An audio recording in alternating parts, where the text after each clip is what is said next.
ጅንና ሰው ደግሞ ነፃ ምርጫ ፈቃድ የተሰጠው ፍጡር ነው። ለሁለቱም ነቢያት ይላክለታል። የእኛ ነቢያቶች ለእነርሱም ይደርሷቸዋል፣ ያዳምጣሉ። የመስማትና የመተግበር ግዴታ ተጥሎባቸዋል።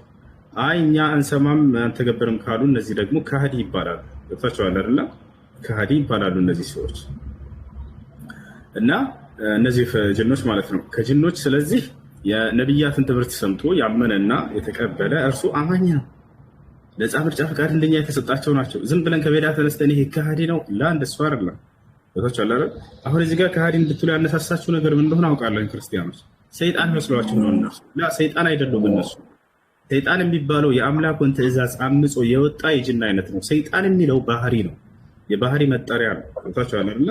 ሰይጣን ማለት አልኻሪጅ አን ጣዓቲላህ ከአላህ ትእዛዝ ከአምላኩ ትእዛዝ ያመፀ ማለት ነው። ለዚህም ነው ካነ ሚነል ጅኒ ፈፈሰቀ ዐን አምሪ ረቢህ ይላል። የአደምና ሐዋን ከጀነት እንዲወጡ ያሰሳታቸው ስሙ ኢብሊስ ይባላል። ገብታችኋል? ሰይጣን የሚለው ባህሪው ነው። ባህሪው ሰይጣን ለምን ተባለ ከተባለ ከአላህ ሱብሓነሁ ወተዓላ ትእዛዝ በማመፅ ምክንያት ያመፀ ጊዜ ነው ይሄ ሰይጣን ብሎ ጠራው አላህ። ገብታችኋል አይደል? ሰይጣን ታዲያ ወንድማችሁ ነው ወይ ከተባለ ላ አይደለም፣ በፍጹም። ምናችሁ ነው? ሰይጣን ጠላታችን ነው። አሁን ላሳያችሁ ጠላታችን እንደሆነ ቃል በቃል በማስረጃ ላሳያችሁ። እኛ ሰይጣን ወንድሞቻችን አይደለም። ሰይጣን ማለት ከአምላክ ከአላህ ትእዛዝ አምጾ የወጣ የጅን አይነት እርሱ ሰይጣን ይባላል።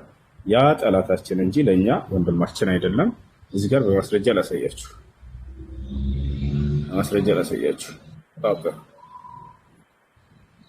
ያ ምን ይላል እዚህ ጋር? ሰይጣን ለእናንተ ጠላት ነው። 4 ነጥብ። ስለዚህ ጠላት አድርጋችሁ ያዙት። ያው ተከታዮችን የሚጠራው ከእሳት ጓዶች እንዲሆኑ ብቻ ነውና ይላል። ያው ሰይጣን ጠላታችን ነው። ሰይጣን ወንድም የለም። ይታያል አይደል? ይሄን ይመስላል።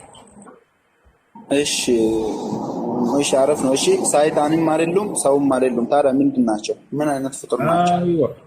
እነሱ ጅን ይባላሉ። ጅን ማለት ትርጉሙ ድብቅ ማለት ነው። ለእኛ እይታ የተሰወሩ የተደበቁ ስለሆኑ ጅን ተብለው ተጠርተዋል። እሺ አምላክ የተደበቁትን አምላክ ወይም አላህ የተደበቁትን ፈጥሯል። አሁን ከሰውም ወይም ከሌላም ነገር ወይም የተለየውን ወይም ሳጣን ያልሆነውን ተለይቶ ያሉትን ፈጥሯል የሚለው ማለት አለ መጽሐፍ ቅዱስ ወይም ከእናንተ ማግኘት እንችላለን። ጅኖችን እንደፈጠራቸው አላህ እነዚህን ድብቆቹን ስውሮቹን ያ ከሰው ልዩ ከሰይጣንም ልዩ ግን ለማንም የማይታዩ ወይም እንዴት ነው ግን? እስቲ አስረዳኝ። አይገባኝም እኮ ሰው ማለት ነው። ጅኖችን አላህ እንደፈጠራቸው እነዚህ ከሰው የተደበቁትን የተሰወሩትን አላህ ራሱ እንደፈጠራቸው ይገልጻል። ላሳይ እስቲ አሳይ።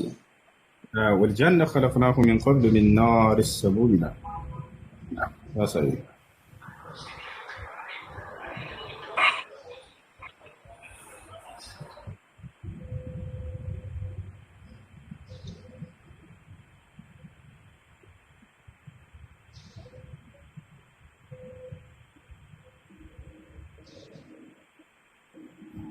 ያውና አላህ ከምን እንደፈጠራቸው ሁሉ ይነግረናል። ያው ይታያል ቁጥር 27 ጃንንም ይላል።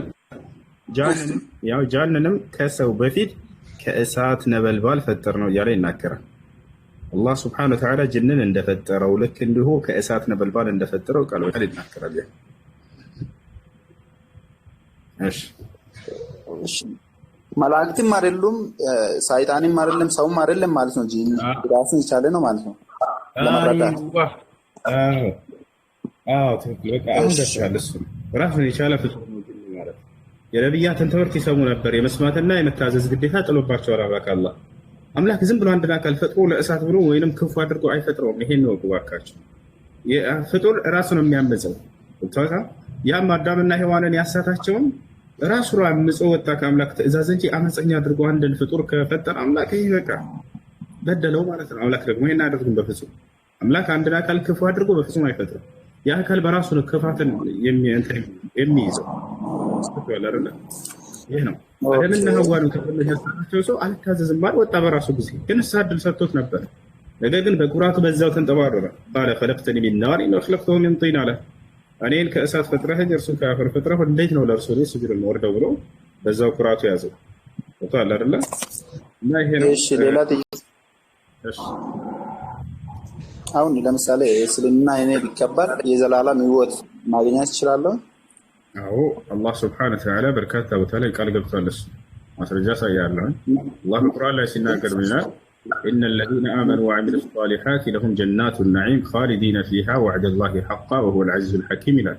እነዚያ በእኔ በአላህ አምነው መልካምን የሰሩ የገነትን ጸጋ ላስገባቸው ቃል ገብቼላቸዋለሁ በእርሷም ውስጥ ለዘላለም ዘውታሪዎች ሲሆኑ ይህም የእኔ የአላህ ቃል እውነት ነው ተፈጻሚም ነው። እኔ አሸናፊና ጥበበኛ የሆንኩኝ አምላክም ነኝ እያለ ይናገራል።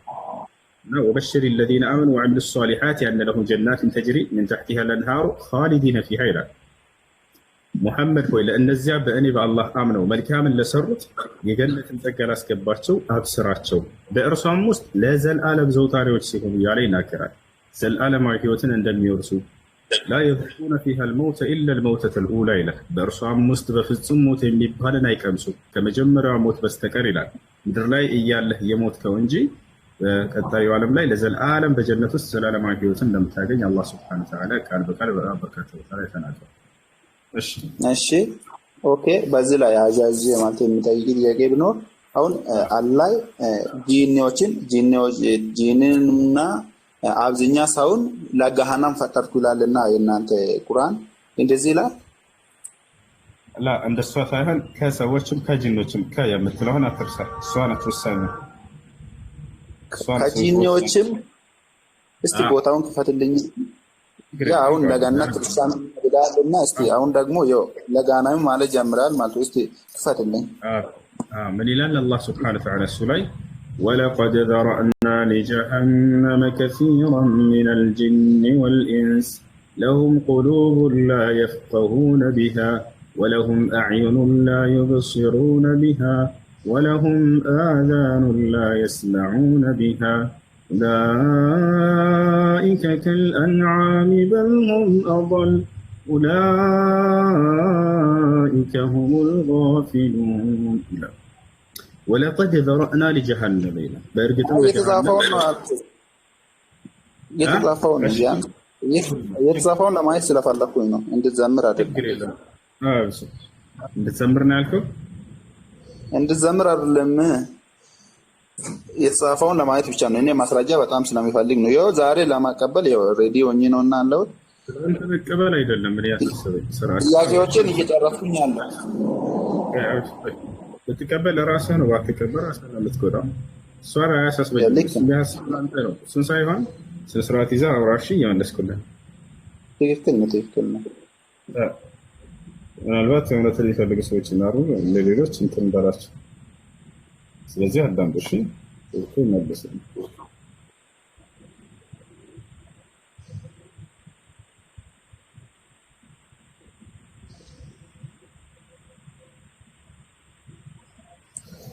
እሺ ያ ነዝጋ እሺ ላምበብልህ አንብብልኝ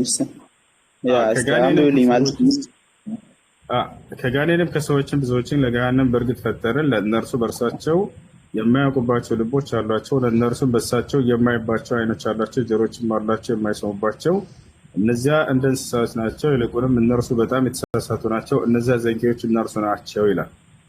እሺ ለጀሃነም የተባሉት እነማን ናቸው ይላል አንቀጹ። ለጀሃነም የተባሉት እነማን ናቸው ይላል ከተባለ ያው ልቦና አላቸው ግን አያገናዝቡም፣ አይን አላቸው ግን አያዩም፣ ጆሮ አላቸው ግን አይሰሙም ማለት ያ ማለት አምላክ ራሱ በነብያት በኩል የሚልከውን መለኮታዊ ቃል ማየትም መስማትም መረዳትም አይፈልጉም። ና ስማ አልሰማም፣ ና ተመልከት አላይም፣ ና አስተውል በልብህ አላስተውልም፣ ና ስራ አልሰራም። ታዲያ ሰውየው አላምንም ካለ ወዴት ይሄዳል? ወደ ገሃነም እንደሚሄድ እየተናገረ ነው አላህ ሱብሓነሁ ወተዓላ። ወጣላ አይደለ? የነዚህ ሰዎችን ፍጻሜ መጀመሪያ ላይ አስቀምጠው ቃሉ ላይ የነዚህ ፍጻሜ ወዴት ነው የሚሆነው ከተባለ ወደ ጀሃነም እንደሚሆን ተናገረ። ወጣል የአምላኩን ቃል ደግሞ የሰማና ያመነ ያገናዘበ የተከተለ ደግሞ የገነት ይሆናል ማለት ነው። በዚህ አንፃር ሌላ ቦታ ላይ ሳለ እዚህ ሁሉ ወጣል ይሄ ነው። እሺ በጣም አሪፍ ነው። በጣም ደስ ይላልና አንድ ጥያቄ ብቻ ጠይቄ በቃ ከዛ የጠራውን አንተ አንዳንድ ሀሳቦችን ትሰጥኛለህ። አሁን ለምሳሌ ሙሐመድ የእናንተ ነቢይ አለህና ፕሮፌት ወይም ነቢዩ መሐመድ አለና በጣም ነው የሚወዳቸው። ግን እርሳቸው ከሰሩት ቢያንስ ጥሩ ነገር ወይም ምሳሌያዊ የሚሆኑ ትምህርታዊ የሆኑትን አንዳንድ ነገሮችን መጥቀስ ትችላለህ? ነቢያችን ሰለላሁ ዐለይሂ ወሰለም ከምን ልጀምርልህ? የአንድ ነቢይ የነቢይነት ማረጋገጫ ተአምር ያደርጋል። ልክ እንዲሁ ደግሞ በሰዎች መካከል የነበራቸው የማስታረቅ ስርዓት መልካምነት ከሚለው አንጻር ሌላ ነገራቶች አሉ። ነቢያችን ሰለላሁ ዐለይሂ ወሰለም የመካ ሰዎች ከዚያ በላይ ደግሞ ዋናውና ታሳቢው ነገር ፍቅሩን ከፈጣሪው ጋር ማገናኘታቸው ማሳወቃቸው ይሄ ነው። ምን አይነት ያደረጉት ተአምር ችግር የለም። ጨረቃን ከፍለዋል። ለምሳሌ ጨረቃን መክፈል የመካ ሰዎች አንዴ ጠየቋቸው። ሰአለ አህሉ መካ ረሱሉላህ ሰለላሁ ዐለይሂ ወሰለም አን ዩሪየሁም አያ ፈአራሁም እንሽቃቅ አልቀመር መረተይን። የመካ ሰዎች አንተ ነቢይ ከሆንክ እስኪ ተአምር ሰርተህ አሳየን አሏቸው። ነቢዩ ሰለላሁ ዐለይሂ ወሰለምም ጨረቃን ከፍለው አሳዩአቸው። ማስረጃ ላሳይ። ኦኬ እሺ፣ ዘላለማዊ ህይወታውን መሐመድን በማመን ፕሮፊት ብዬ በማመን ማግኘት እችላለሁ ማለት ነው? አዎ። እሺ፣ ምን አለ ለዚህ ነገር በእኔ የሚያምን የዘላለም ህይወት አለ ብሎ የተናገረበት ቦታ አለ? አላህ በቁርአን ላይ ቃል በቃል ፈለዚነ አመኑ ቢሂ ወዐዘሩሁ ወነሰሩሁ ወተበዑ ኑረ አለዚ ኡንዚለ መዐሁ ኡላኢከ ሁሙል ሙፍሊሑን ይላል። እነዚያ በእርሱ ያመኑ እነርሱ ናቸው የሚድኑት ይላል። ያ ማለት ግን በመልእክተኝነቱ ምንም ማለት ነው እንጂ አሁን እዚህ ጋር እኛ ቃልን እንትን እንበል ከተባለ በእርሳቸው ያመነ ይድናል ተብሏል፣ ስለዚህ አምላክ ነው አይባል። መልእክተኛነታቸውን ያመነ ለማለት ነው። ሙሉ መጽሐፉን ነው የምንመለከተው። ገብቷቸዋል አይደለ? ሙሐመድን ረሱሉላህ አለ። ሙሐመድ መልእክተኛ ናቸው አለ ሰለላሁ ዐለይሂ ወሰለም። አያችሁ አይደለ? ስለዚህ መልእክተኛነቱ እስከተገለጸ ድረስ በእርሱ ያመነ ሲለን ጊዜ ምን ማለት ነው? በእርሱ መልእክተኛነት ያመነ ነው ብለን በሌላኛው ቃል የምንፈታ እንሆናለን ማለት ነው። በእርሱ ያመኑ በእርሱም ይድናሉ ቃል በቃል ይናገራል። እስቲ ቦታውን አሳይን። በእርሱ በማመን በነቢዩ መሐመድ የሚያምን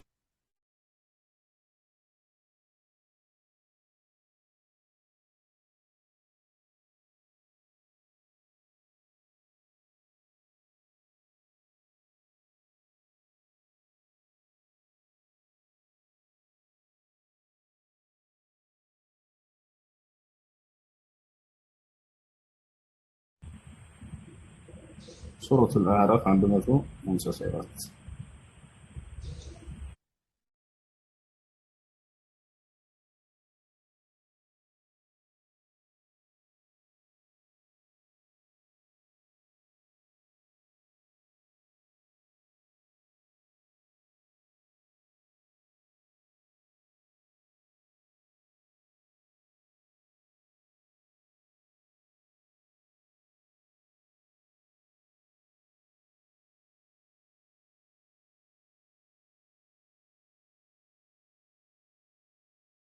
እሺ ተባረክ። በጣም ደስ ይላልና ይኸው ጥያቄዎችን ጨርሻለሁ። ኢየሱስ ክርስቶስ አምላክ ነው ብለህ ታምናለህ አንተ? ራሱ አምነም ኢየሱስ ክርስቶስ አምላክ እንዳለው ነው የሚያምነው። ኢየሱስ ክርስቶስ ማስረጃ ልስጥ አይደለም። ኢየሱስ ክርስቶስ አምላክ እንደሆነ ታምናለህ ወይ ነው የኔ ጥያቄ። አይደለም ካልከኝ ማስረጃ ማምጣት ትችላለህ። ኢየሱስ ራሱ አያምንም እያልኩ ነው። እንደዚያ ኢየሱስ የሚያምነው ራሱ አምላክ እንዳለው ነው። ማስረጃ ልስጥ ከመጽሐፍ ቅዱስ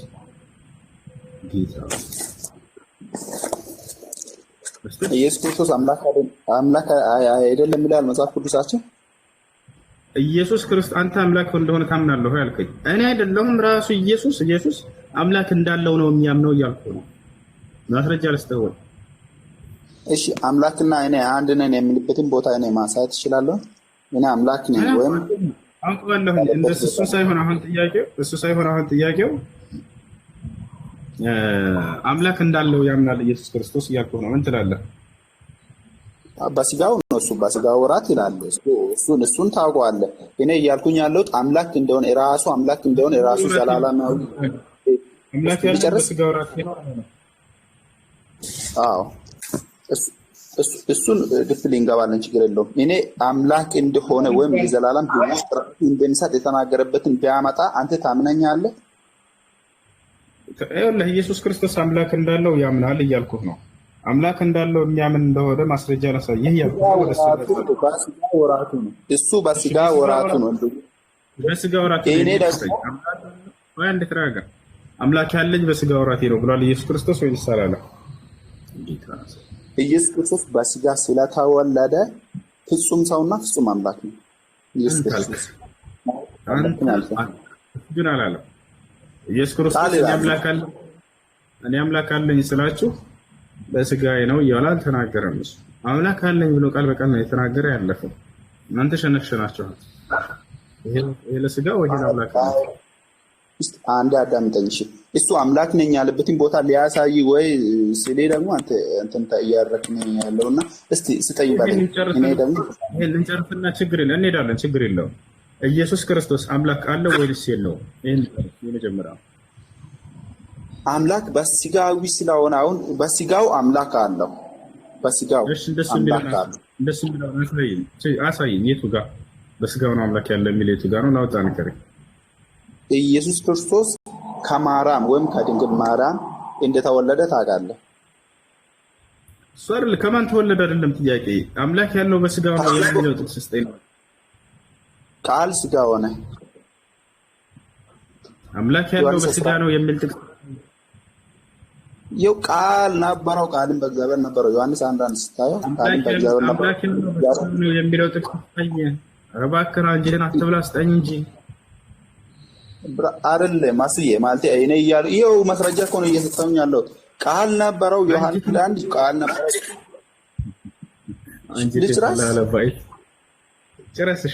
እሺ ቃል ነበረው፣ ቃልም በእግዚአብሔር ዘንድ ነበረው፣ ቃልም እግዚአብሔር ነበረውና 14 ላይ ደግሞ ደርሶ ምን ይላል? ቃልም ስጋ ሆነ ይላል። ማን ነው ስጋ የሆነው? አብ ነው ወይስ ወልድ ነው ስጋ ወይም ኢየሱስ ክርስቶስ ነው? ስለሱ ጥያቄው አምላክ ስጋ ነው ብሏል ወይ ኢየሱስ? አምላክ ያለኝ በስጋ ነው ብሏል ወይ ኢየሱስ ክርስቶስ? ፍጹም አምላክና ፍጹም ሰው ስለሆነ በሰውነት አምላክ አለው፣ ግልጽ ነው። እሱ ግን በአምላክነቱ ማንም አይባልሽ። እሺ ማስረጃ እሰጣለሁ። ማስረጃ እሰጣለሁ። እኔ በማላችሁ ይባና እሺ ልጅራስ ማስረጃ ቼክ ሎርድ ፈልጌ ነው።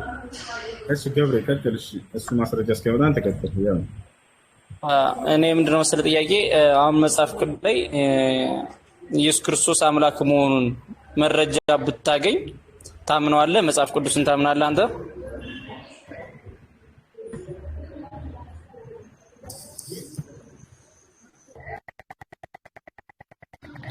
ይሰማል? መጽሐፍ ቅዱስን ታምነዋለህ? አሁን ኢየሱስ ክርስቶስ አምላክ መሆኑን ማስረጃ ባመጣለህ አምላክ መሆኑን ማስረጃ መጽሐፍ ቅዱስ ባመጣለህ መጽሐፍ ቅዱስን ታምነዋለህ? እንጠና እናውራ። አሁን ማመን ስላለ ማመን አይደለም። እኔ የሰው ልጅ አምላክ ነው ብዬ ማመን ተረባለ። ግን አይ መጽሐፍ ቅዱስን ካላመንክበት መጽሐፍ ቅዱስን ታምንበታለህ አታምንበት? አይደለም አሁን እኔም ስለ እምነቴ በዘራ ያለኝ ሐሳብ አቀርባለሁ፣ ይሄዳለሁ። አለቀ በቃ ይሄ ነው። ይሄን ባደርግልህ ታምናለህ እምልህ እኔ ነበር እንትን ማለት ያለብኝ። እኔ አንተን ማለት እችላለሁ፣ ምክንያቱም ከመጽሐፍ አንስቼ በመጽሐፍህ ልሟገትህ እችላለሁኝ። ኢየሱስ ክርስቶስ ነብይ መሆኑን መልእክተኛ መሆኑን ከመጽሐፍህ ባሳየህ ትቀበላለህ አትቀበልም ማለት እችላለሁ። እኔ ደግሞ አንተ መያዝ የምትችለው በቁርአኔ ለምሳሌ ናና የፈለግከውን ያዘኝ፣ ችግር የለውም። አዎ አምናለሁ ብዬ በግልጽ እነግርሃለሁ። ይሄ ነው። ይሰማቸዋል ልጆች ወይስ ተቋርጠው? እሺ አመሰግናለሁ። ልጁ ኦፕን እንደሆንክ ታስታውቃለህ ለውይይት። በጣም አሪፍ ነው። በባለፈው ትንሽ ደቂቃ ገብቼ ወጥቻለሁ። ለውይይት በጣም አሪፍ ልጅ ነህ። እኔም ምንድነው አሁን መጽሐፍ ቅዱስ ወይም ቁርአን ላይ እያነሳሁ ልጠይቅህ አይደለም፣ ለዛ ስላልተዘጋጀው ማለት ነው። ግን የኔ ሀሳብ ምንድነው ቅድም ለልጁ አውጥተለት የሆነ ከሰይጣኖችም ከሰዎችም አብዝተን ለገሃነም ፈጠርናቸው ከሚለው ጥያቄ ላይ የሙስሊም አማኝ ሆነህ ከዛ ውስጥ ምንድነው ዋስትናህ? ኦኬ ዋስትና በጣም ጥሩ። እኔ በአላህ የማምን እዛው አንቀጹ ይናገራል።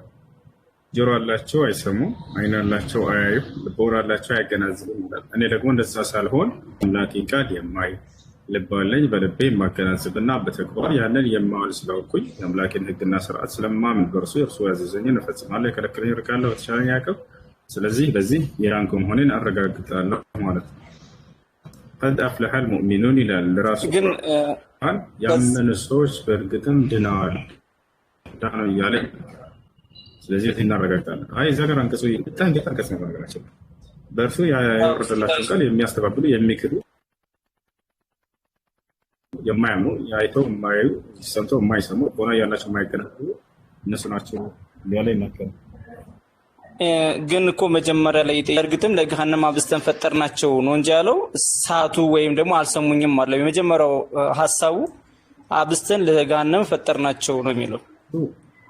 እነዚህ ደግሞ ብሎ መገለጫ አስቀመጠ። ታስበው ነው ወይ የሚፈጠሩት ነው መጀመሪያ ጥያቄ ነው። አይደለም፣ እንደዛ አይደለም። ታስበው ቀድሞ አንተን ለጀሃነም ለጀነት ብሎ አይደለም፣ የስራችን ውጤቶች ናቸው። አላህ በሌላ ቦታ ላይ ሲነግረን ምን አለ? ፈዙቁል ዐዛበ ቢማ ኩንቱም ተክሲቡን ይላል። ስትሰሩ በነበራችሁት ስራ ምክንያት ጀሃነምን ቅመሱ ይባላሉ አለ። የስራችን ውጤት ነው። ያንን የስራን ውጤት አላህ ሱብሓነሁ ወተዓላ ቀድሞ ያውቃል ወይ? አዎ ቀድሞ እውቀት አለው። በዚያ ላይ ማን ጀሃነም ይገባል ማን ጀነት ይገባል የሚለውን ቀድሞ እየተናገረ ነው አላህ ሱብሓነሁ ወተዓላ እንጂ ቀድሞ ወስኖባቸው ምናምን አዘጋጅተው አይደለም። እሱ ለጽድቅ ማንንም አላዘጋጀም፣ ለኃጢአት ማንንም አላዘጋጀም። ነፃ ምርጫ ፈቃድ ሰጥቶ ነው የፈጠረው። ወስኗል ወይ? ወስኗል ሲባል ጊዜ በዚያ ላይ ቅድመ እውቀት አለው ማለት ነው። ነገራቶች ከመሆናቸው በፊት ማወቁ ያንን ጽፎታል ወይ? አዎ ጽፎታል። የጻፈው ያኔ የሚያውቀው እንጂ የሰው ልጅን እንዲሆንበት አይደለም። እንዲህ አድርግ አንተ ተጥፎ አንተ ለጥፎ አንተ ለመልካም ብሎ አላህ ሱብሓነሁ ወተዓላ ማንንም አላዘጋጀው። እሺ ሌላ ጥያቄ ምንድነው? እኔ ለዊ ሰላም አለይኩም ወራህመቱላሂ ወበረካቱ። ምን አልከኝ? ልጨርስ አንድ ጊዜ ልጅ ምታሙ ስለሆናችሁ ብትነጋገሩ መልካም ነው እላለሁ። እፎይንም አናግረዋለሁ።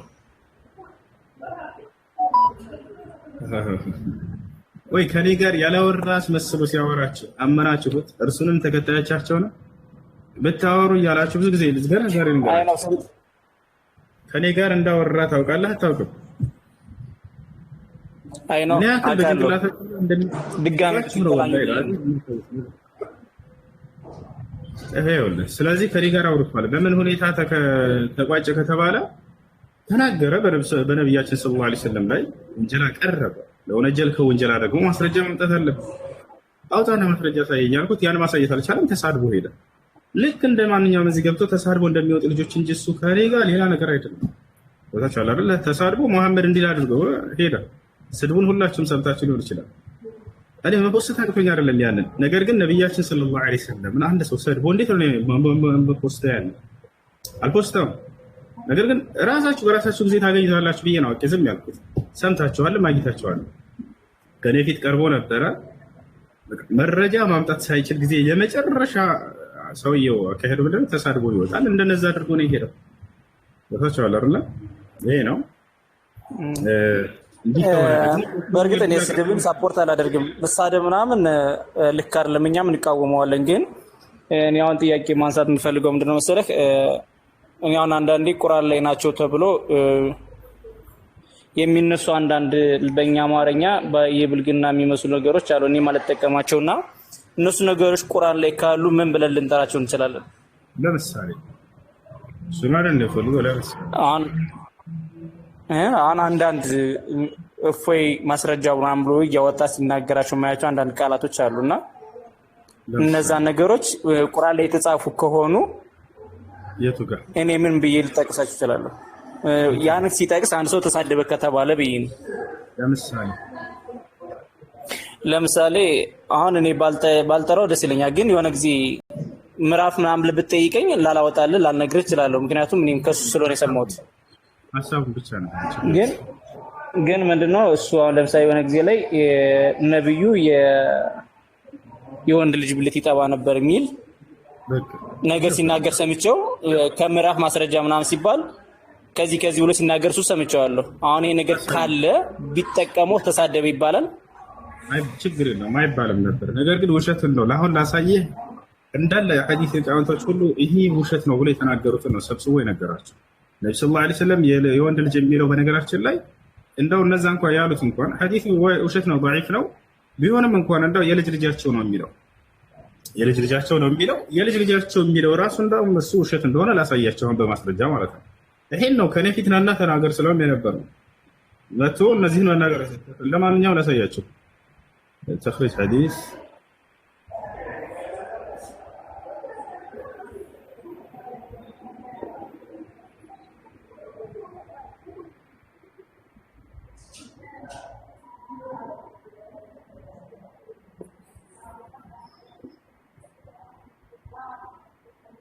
ሁላ صحيح እንደለ የሐዲስ ሊቃውንቶች ይሄንን ምን ብለው እንደገለጹት ላሳያችሁ። ያው ይታያል እዚህ ጋር ምን ይላል? حديث تقبيل النبي صلى الله عليه وسلم زبيبة الحسين لا يصح ነብዩ መሐመድ ሰለላሁ ዐለይሂ ወሰለም የሁሰይንን የልጅ ልጃቸውን ማለት ነው የእርሱን ብልት ስመዋል የሚለው ሐዲስ ውሸት ነው። አልጀዋብ ያውና ከነ ማስረጃ ታያችሁ ነው። እዚህ ጋር ምን ይላል? የመጀመሪያው الأول أخرجه الطبراني في المعجم الكبير وابن أبي الدنيا في العيال والضياء في المختارة وابن عدي في الكامل من طريق جرير عن قابوس بن أبي ضيبان عن أبيه عن ابن عباس رضي الله عنهما قال رأيت النبي صلى الله عليه وسلم فرج ما بين فخذي الحسين وقبل زبيبته. يقولنا نبي محمد صلى الله عليه وسلم يلج لجاتشون يا حسين نقر كفتنا بلتن سامو يميلو تملكته وإسناده ضعيف يقولنا دك كما مالتنا وهي يتايهل علته قابوس بن ظبيان يهسويين وانقريه هنن وشت يتناقروا قابوس بن ظبيان የሚባል ይሄ ደካማ ነው። ሌላ ኢማሙ አህመድን ታውቃላችሁ? እዚህ ኢማሙ ጠበሪ ናቸው ጠበራኒ ይቅርታ፣ ይሄን ደካማ ነው ብለው የተናገሩት ኢማሙ ጠበራኒ ትልቅ የሐዲስ ሊቃውንት ናቸው። ኢማሙ አህመድ ደግሞ ይሄ የቡኻሪ አስተማሪ ነው። ይሄ ደግሞ ምነግርህ ማለት ነው። ይሄ ደግሞ ኢማሙ አህመድ የቡኻሪ አስተማሪ ሼክ ናቸው። እርሳቸው ምን አሉ? ضعفه الامام احمد ያው ኢማሙ አህመድ ضعيف ብለውታል። ደካማ ውሸት የሆነ ሐዲስ ነው። ወብን መዒን ይሄም ኢብኑ መዒን የቡኻሪ አስተማሪ ነው። እንግዲህ የቡኻሪ ትልቁ የሐዲስ ያኒ ዘጋቢ ሆኖ ቡኻሪ ራሱ የእርሱ አስተማሪዎች ይሄ ውሸት የሆነ ሐዲስ ነው ብለው አስጠንቅቀዋል። ضعفه الامام احمد وابن معين في كما في العلل وابن سعد في الطبقات ابن سعد يملك عنده ياونا كان منጭ ያስቀመጠ ነው ይሄ ውሸት ነው ብለዋል። وقال ابو حاتم يعني كما في الجرح والتعديل ضعيف الحديث لين حديثه ولا يحتج به ይሄን እንደ መረጃ ማቅረብ በፍጹም የማይቻል ነው የዚህን ሰው የሐዲስ انتهى. وقال ابن حبان في المجروحين كتوجزت مكانه كان رديء الحفظ يتفرد عن أبيه بما لا أصل له ربما رفع المراسيل وأسند الموقوف انتهى. الزنا والحديث ضعفه ابن طاهر لكن له ليلانيا حديث لك ياونا ابن طاهر دك مغلوتا المنجو ذخيرة الحفاظ مبان مصحف شولي. وقال ولا يتابع قابوس عليه مع ضعفه هي قابوس مبان وسو بفصوم دكمانته ጋር ይሄን መከተል በፍጹም አይቻልም። وضعفه ابن حجر لك እንዲሁ ضعيف ብለውታል ማለት ነው። ጋቻል وضعفه النسائي امام النسائي ደካማ ነው ብለውታል። الثاني اخرجه البيهقي في السنن الكبرى امام البيهقي لك እንዲሁ ይሄም ከአንድ ሺህ ምናምን ዓመት በፊት የነበረ የሐዲስ ሊቃውንት ነው የሐዲስ ሊቅ ነው። امام البيهقي منارو في السنن الكبرى لي من طريق محمد بن اسحاق قال حدثنا محمد بن عمران قال حدثني ابي قال حدثنا ابن ابي ليلى عن عيسى عن عبد الرحمن بن ابي ليلى عن ابي ليلى قال كنا عند النبي صلى الله عليه وسلم فجاء الحسن فاقبل يتمرغ عليه فرفع عن قميصه وقبل زبيبته واسناده ضعيف اهم لك له سند دكمانو علته محمد بن عبد الرحمن بن ابي ليلى لكن له ياونا النزي كله يحديث لكاونتوش دكامان يالتنو. والحديث ضعفه البيهقي فقال بعد روايته له اسناده غير قوي انتهى. وضعفه ابن الصلاح لكن له يهم حديث ذكره هي دكاما وشتي وانا حديثنا بلان. امام الالباني ياونا زماناتشن تهلا يقول لك امام الالباني لكن له دكامان بلو تناغروتال. أخرجه كذلك يعني تمام في الفوائد من طريقه ابن عساكر في تاريخ دمشق من طريق محمد بن سفيان المصيصي قال حدثنا اليمان بن سعيد قال حدثنا الحارث بن عطية عن شعبة عن الحكم عن إبراهيم عن أنس بن مالك قال رأيت رسول الله صلى الله عليه وسلم يفرج بين رجلي الحسن ويقبل ذكره وإسناده ضعيف يا وهم ضعيف له أنجل النزل كله يحديث لك أنت تشعل جرس كلاتهم ያስጠነቀቁትና ደካማ ውሸት ነው ያሉትን ሐዲስ ነው እያመጣ ሰውዬ ሲያወራ የነበረው ማለት ነው። በአማርኛ ተቀይረዋለህ እንዲገባን ችግር የለውም። እሺ ወደ አማርኛ ልቀይርላችሁ ይላል። ያውና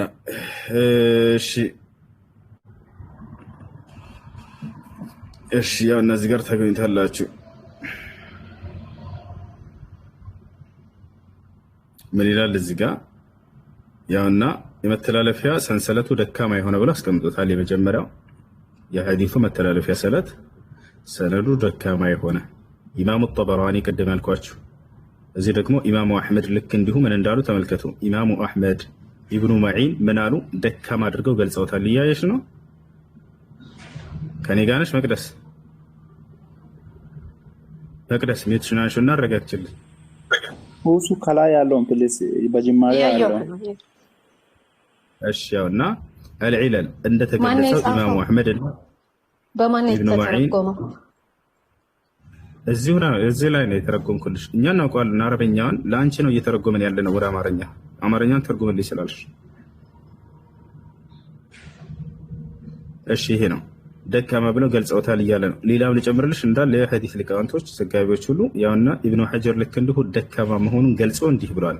ቃቡስ በአልነሳኢ ደካማ ነው ብሏል።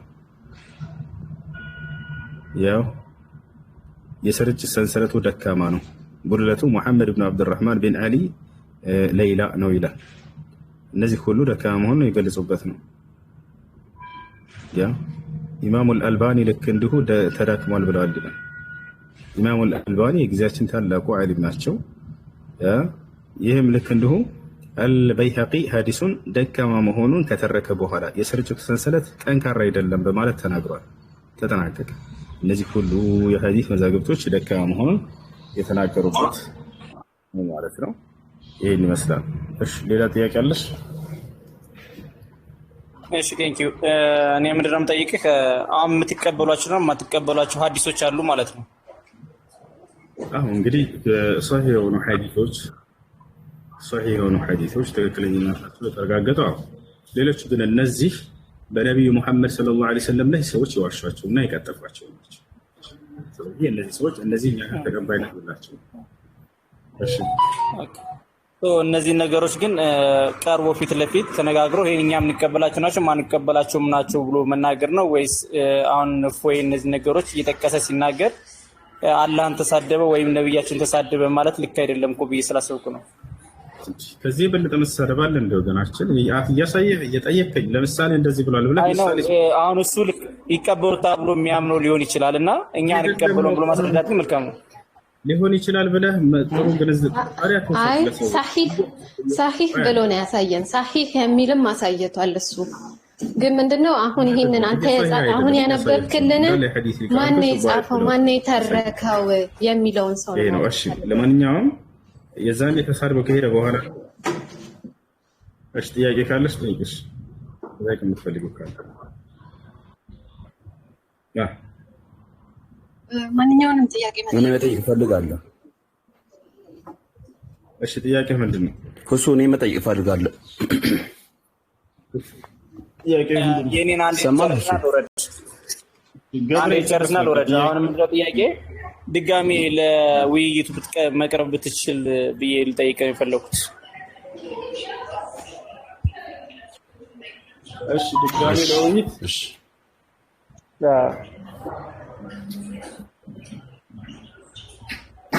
የምን ውይይት? ከእፎይ ጋራ ድጋሚ ውይይት ብትቀርቡና ብትወያዩ። ለምን? አይ እፎይ ሳይሆን ሌሎች አሉ። በዚህ በሐዲስና በቁርአንና በመጽሐፍ ቅዱስ ዙሪያ ላይ ከእፎይ ጋራ ብትነጋገሩ በመረጃ ብቻ ማለት የራሱን ሐሳብ በራስ ስድብ ምናምን ነገር በተነሳስቶ ሳይሆን በመጽሐፎች በቁርአን ምን ይላል፣ ሐዲስ ምን ይላል፣ መጽሐፍ ቅዱስ ምን ይላል በሚለው ዙሪያ ብትነጋገር መተናገረን ችግር የለውም። በቃ ጥያቄ አለ። እሺ አመሰግናለሁ። ጨርሻለሁ። መጠየቅ እችላለሁ? ይቻላል። እሺ ቀደም መጀመሪያ እንዴት ነህ? ሰላም ነው አለው። እኔ ግን ጥያቄ አይደለም። እዚህ ቤት ያወራችሁት ቪዲዮ አለኝ። መጽሐፍ ቅዱስ እርስ በርስ ይጋጫል ብላችሁ ያወራችሁት ቪዲዮ አለ። በእርግጥ አንተ አይደለም ያወራኸው። ወደ 7 ምናምን ጥቅሶች አሉ። ነገር ግን ምንም ስላልታየኝ እስኪ እንዴት እንደተጋጨ እንድትነግረኝ የፈለኩ ቪዲዮ ከፍቼ ማሳየት እችላለሁ። ያወራችሁትን ማለት ነው።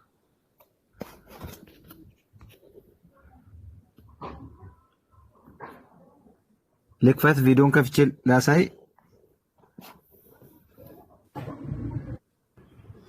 ሄሎ፣ እሺ ቀጥል። ይቅርታ። እሺ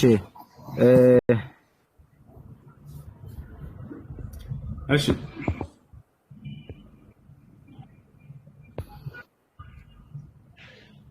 ይኸው እዚህ ጋር ይታያል። ይሄ ያንተ ሆስቱ ያንተ ነው። ግን እዚህ ጋር ሲወራ ሉቃስ 3:53 ከዘፍጥረት 2:12 ጋራ ይጋጫል። ሉቃስ 3:53 ከዘፍጥረት 2:12፣ ሁለተኛ ሳሙኤል 23:8 ከአንደኛ ዜና 11:1፣ ሁለተኛ ሳሙኤል 5:6 ከአንደኛ ዜና 13:14፣ ዘፍጥረት 6:19፣ 20፣ ዘፍጥረት 7:2 ከዘፍጥረት 7:8-9 ላይክ በቃ ተቆጥረው የማያልቁ ግጭቶች ይኖራሉ ማለት ነው። ሰው ሰራሽ መጽሐፍ ሲሆን ሁለተኛ ሳሙኤል 8:4 ከአንደኛ ዜና 18:4፣ አንደኛ ነገሥት 15:33 ከሁለተኛ ዜና 16:1፣ ሁለተኛ ዜና 2:2 ከአንደኛ ነገሥት 5:16። በቃ ምን አለፋችሁ። አሁን ከመጀመሪያው ብንጀምር ሉቃስ 3:53 ከዘፍጥረት 2:12 ላይ ብለዋል። አሁን እዚህ ጋር ዘፍጥረት ሉቃስ 3:53ን ብንከፍት መጀመሪያ ነገርን አጥራ መጀመሪያ ችግር የለም ታየዋለህ። ይሄ ግን እኔ አይደለሁም። እሺ ሁለተኛ አትዋሽ፣ እኔ አይደለሁም ይሄን ያልኩት። ልጁ ያው ሌላ ልጅ ነው እየተናገሩ ያሉት። እናየዋለን። የሌለ ነገር እንደማያወሩ ተስፋ አለኝ። ልጆቹ ያለ ነገር ነው የሚያወሩት። እኔ አይደለሁም ያወራሁት። እሺ ያ ትልቁ ላይ ያለው ልጅ ነው የሚያወራው። ማን ይላል ስሙ? ማን ይላል ስሙ? ሄሎ ሄሎ ወይ ስሙ እንትን ነው የተጻፈው፣ አረበኛ ነው። ስሙ ማን ይላል? አይተን ነው እሺ አታነብም እንዴ? አነባለሁ፣ ግን ስሙ የተጻፈው ይታያል። አረበኛ ነው ስሙ። ይኸው አረበኛ ነው ወይስ እንደ ተገልብጦ ነው? እንግሊዘኛ ነው። አይታየም። እኔ ጋር አይከሊውን እንትን ነው ጽሑፍ ነው ያለው። እሺ እሱ ነው የሚያወራው። ግን ሲያወራ ማለት እዚህ ጋር ውሸት ሲወራ ማስቆም ነበረብህ አይደል? አሁን እኔ ሉቃስ 3:53 ከዘፍጥረት አንደኛ ነው አይደለም፣ ሁለተኛ እኔ አስቀምጬላቸው ፊቼ ነው። ማንኛውም ልጆች እዚህ መጥተው ሲያወሩ ጊዜ እኔ ሚዩት አድርጌ ከሄድኩኝ የለሁም። እንዳጋጣሚ ልመጣ እችላለሁ። ይሄን ቃል ግን ሲናገሩ እኔ አልነበርኩም። ቃሉን እናየዋለን። የሌለ ነገር እንደማያወሩ ተስፋ አለኝ። አውጣውና እያንዳንዱ ይጋጫል ብለው የገለጹበትን እናየዋለን። ያው እንደዛ ነገር ማይጋጭ ነው ይላል ላይ ካሉ መጽሐፍቶች። እሺ ከመጀመሪያ ሉቃስ 3:53 ከዘፍጥረት 2:12 ሉቃስ 3:53 ከዘፍጥረት 2:12 ላይ እስኪ እንየው። እሺ ይሰማል ልጆች?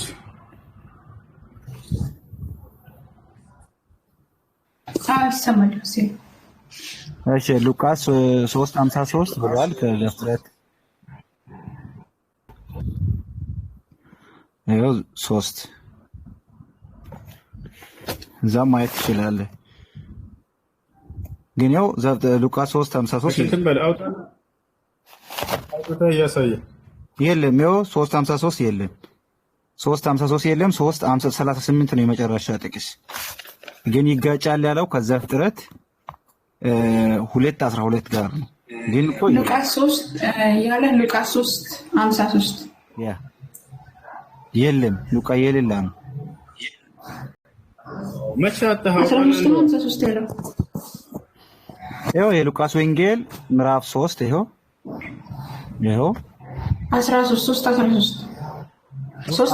ነው ያለው 53 አይደለም 3:53 ይኸው ስሚ 13 ይኸው እሺ አድምጪ መጀመሪያ ሁለተኛ ሳሙኤል 23 አንደኛ ዜና 11 ሉቃስ 3:53 ዘፍጥረት 2:12 3:53 ከአንደኛ ዜና 11 እሺ በደንብ አድምጪ ሁለተኛ ሳሙኤል 5:6 ሉቃስ 3:53 3:53 በደንብ አድምጪ ሁለተኛ ሳሙኤል 23:8 ከአንደኛ ዜና 11 ሉቃስ 3:53 ዘፍጥረት 2:12 ሁለተኛ ሳሙኤል 23:8 ከአንደኛ ዜና 11 በቃ የእንትን ስህተት ሊሆን ይችላል። እሺ ሌላው ሌሎች በርካታ ጥቅስ ናቸው ያወራው። እኔ እያንዳንዱን ይኸው እውነት መስሎኝ እያንዳንዱን ጽፌ እዚህ ጋር አይቼዋለሁ፣ ቼክ አድርጌያለሁ። ግን ምንም የማይገናኝ ነገር ነው። ሌሎችንም ማየት እንችላለን። ስንት ነው ያለ? ሉቃስ 3:53 ከዘፍጥረት 2:12 ጋር ለምን እንደዚህ አታረጉም? ሁሴን የባይብል ግጭቶች በሚለው ብታወሩ ይሻላል። አሁን እሱ ያነሳውን እሱ ሲመጣ ደግሞ ቢጠይቁት ይሻላል። ምክንያቱም እሱ ያነሳበትን አንግል እሱ ስለሚያውቀው እንደተጋጨ የሚለውን እሱ ያስረዳን ሲመጣ ማለት ነው። ግን አሁን ባይብል ይጋጨን በሚለው ሁሴን ጋር ነው። መጽሐፍ ቅዱስ አይጋጭም ብለህ ነው የምታምነው አንተ? አይ መጽሐፍ ቅዱስ ይጋጫል ማለት ሳይሆን በእርግጥ አሉ አንዳንድ ጥቅሶች አሉ። ያ ያለው ደግሞ ይጋጫል ማለት ሳይሆን አሁን ለምሳሌ የዕብራይስጥ ቃል የገባበት አለ። እሱን ደግሞ በሊቃውንቶች ነው እንጂ የሚተረጉመው። ይሄ ግን እያለ ያለው ቁርአን ላይ መጽሐፍ ቅዱስ ይጋጫል አይጋጭም? አይጋጭም። መጽሐፍ ቅዱስ አይጋጭም። ኢየሱስ ክርስቶስን ዲያብሎስ እንደፈተነው ታምናለህ አይደለ? አዎ። አንተ በመጀመሪያ ወዴት ነበር የወሰደው ዲያብሎስ? ወደ ተራራ ነው የወሰደው ወይንስ ወደ መቅደስ ጫፍ? አይ እሱ እኮ በቅደም ተከተል በአራቱ በወንጌላት ስላለ እሱ እኮ ይሄ ግጭት ይኸውልህ፣ አንዴ መጀመሪያ ወዴት ነው የወሰደው? ውሳይ ክፍሉን አውጣና አንብብ፣ ከዛ እናየዋለን። ሳላነብ እየጠየኩህ ነው። መጀመሪያ ወዴት ነው የወሰደው? አይ አውጣና አንብበው። ወደ ተራራ ይሁን። እሺ ሉቃስ ወንጌል ምዕራፍ 4 ታውጣ። እሺ እሱን አውጣለሁ። ግን እዚህ ጋር የተነገረው ነገር ስህተት ነው አይደለም ማለት ሆስቶ ያንተ ሆኖ በርካታ ሰው ይከታተላል። አውጣ ሉቃስ ወንጌል ምዕራፍ 4 አውጥቼዋለሁ። ግን አንብበው። ምን ይላል? ኢየሱስን መንፈስ ቅዱስ መልቶበት ከዮርዳኖስ ተመለሰ። በመንፈስ ቅዱስም ወደ ምድረ በዳ ተመርቶ 40 ቀን ከዲያብሎስ ተፈተነ። በእነዚያም ቀኖች ምንም አልበላም። ከተጨረሱም በኋላ ተርቦ ዲያብሎስም የእግዚአብሔር ልጅ ከሆነ ይህን ድንጋይ እንጀራ ሁን ብለህ እዘዝ አለው። ኢየሱስም ሰው በእግዚአብሔር ቃል ሁሉ እንጂ በእንጀራ ብቻ አይኖርም ተብሎ ተጽፏል ብሎ መለሰለት። ዲያብሎስም ረጅሙ ወደ ሆነው ተራራ አወጥቶ የዓለምን መንግስት ሁሉም በቅጽበት አሳየው። በጣም ጥሩ። ሉቃስ ወንጌል ነው አይደል ያወጣኸው? አራት ነው ያወጣው። አራት ላይ ቁጥር 5 ምን ይላል? ዲያብሎስም ረጅም ወደ ሆነ ተራራ አውጥቶ የዓለምን መንግስታት ሁሉ በቅጽበት አሳየው ይላል አይደል? በጣም ጥሩ። ከዛ ደግሞ 9 ላይ ሄድና ወደ ኢየሩሳሌም ደግሞ ወሰደው፣ በመቅደስ ጫፍ ላይ አቁሞ ይጠብቁህ ዘንድ መላእክቱን ስለአንተ ያዝልሃል አለው አይደል? ስለዚህ መጀመሪያ ወዴት ነው የወሰደው? ወደ ተራራ አይደለ? ከዛ ወደ መቅደስ ጫፍ ነው የወሰደው። በጣም ጥሩ። አሁን ደግሞ ማቴዎስ ወንጌል ምዕራፍ 4 ነው። ይሄ ግጭት እኮ አይደለም። ይሄ እኮ አሁን አንዱ የቀደመው ወንጌል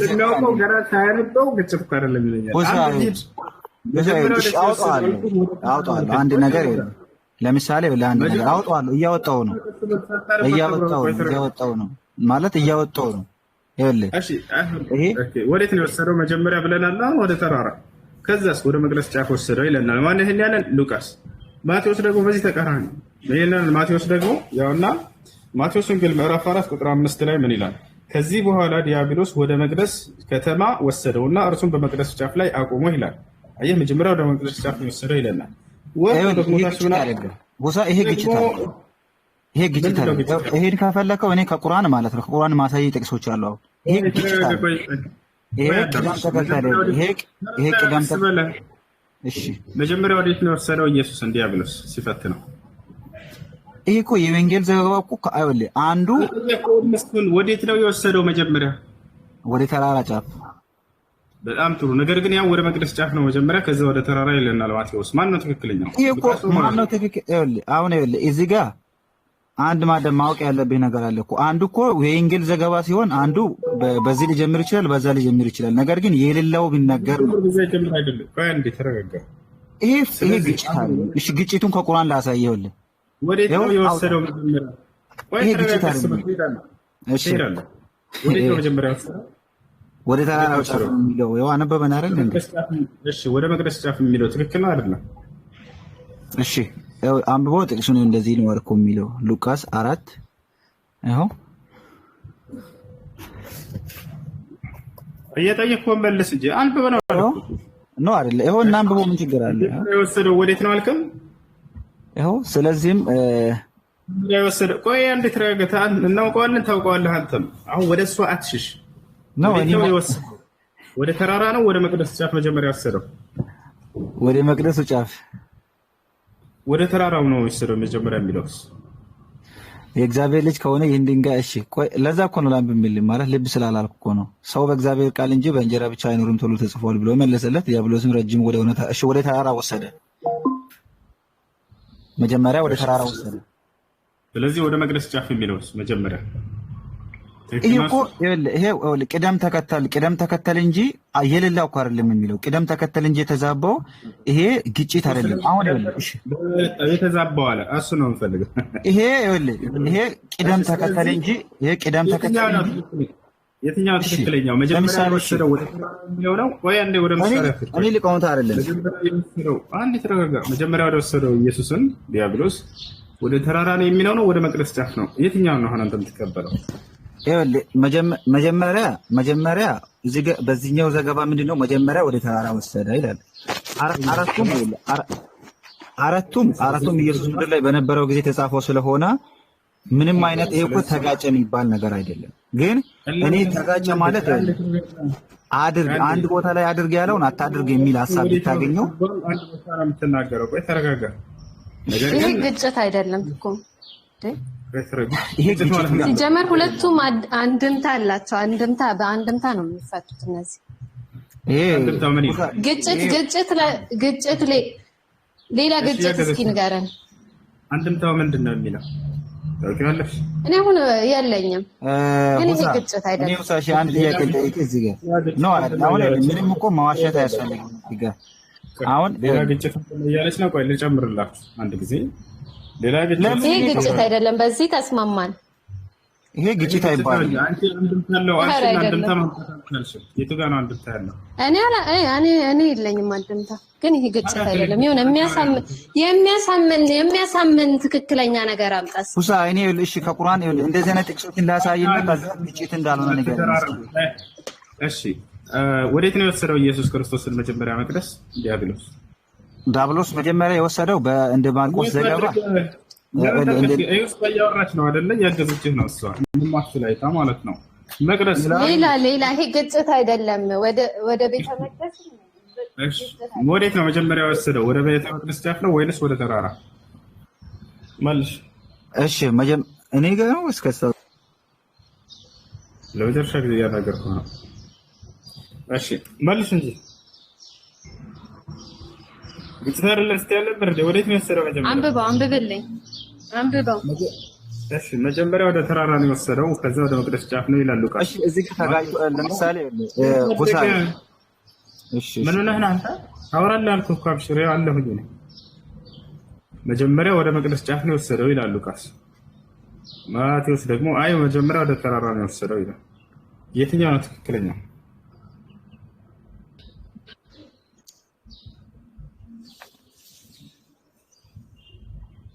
ያ አሎ ዝም አልሽ እኮ አይሰማም። እኔ የራሴ የሆነ ጥያቄ አለኝ፣ ሌላ ጥያቄ። እኔ ይሄንን እንደግጭት አላየውም ማለት እኮ ማስረጃ ያስፈልጋል በግድ ካልሆነ በስተቀር። ሙሉን አንብብለት። ሙሉን ስታነቡ ይገባል። አንብብለት ሙሉን። እሺ ውሳ ይሄ ግጭት ነው ብለን ተወርገሞ ችግር የለም። ግጭት ግን አይደለም። እኔ ግን ከቁርአን ከዚህ የባሰ ግጭት ላሳይ። ይሄ ግጭት አይደለም፣ ቅደም ተከተል ምን አልከኝ? ይኸውልህ ከቁርአን ላሳይ። ይኸውልህ አሁን ግጭት የሚባለው በደንብ የተጋጨበትን ከቁርአን ላሳይ። ይሄ ግን ግጭት አይደለም። መጀመሪያ ግን እኔ የገባሁት እዚህ ጋር ወደ 7 ጥቅስ ተጋጭቷል ብላችሁ ያወራችሁት ውሸት ነው። እኔ የለሁም ብላል። እኔ ኃላፊነትን አትወስድም። ያው ሆስቱ ያንተ ስለሆነ አንዴ በስነ ስርዓት ያስገብቻለሁ። በስነ ስርዓት አውራ።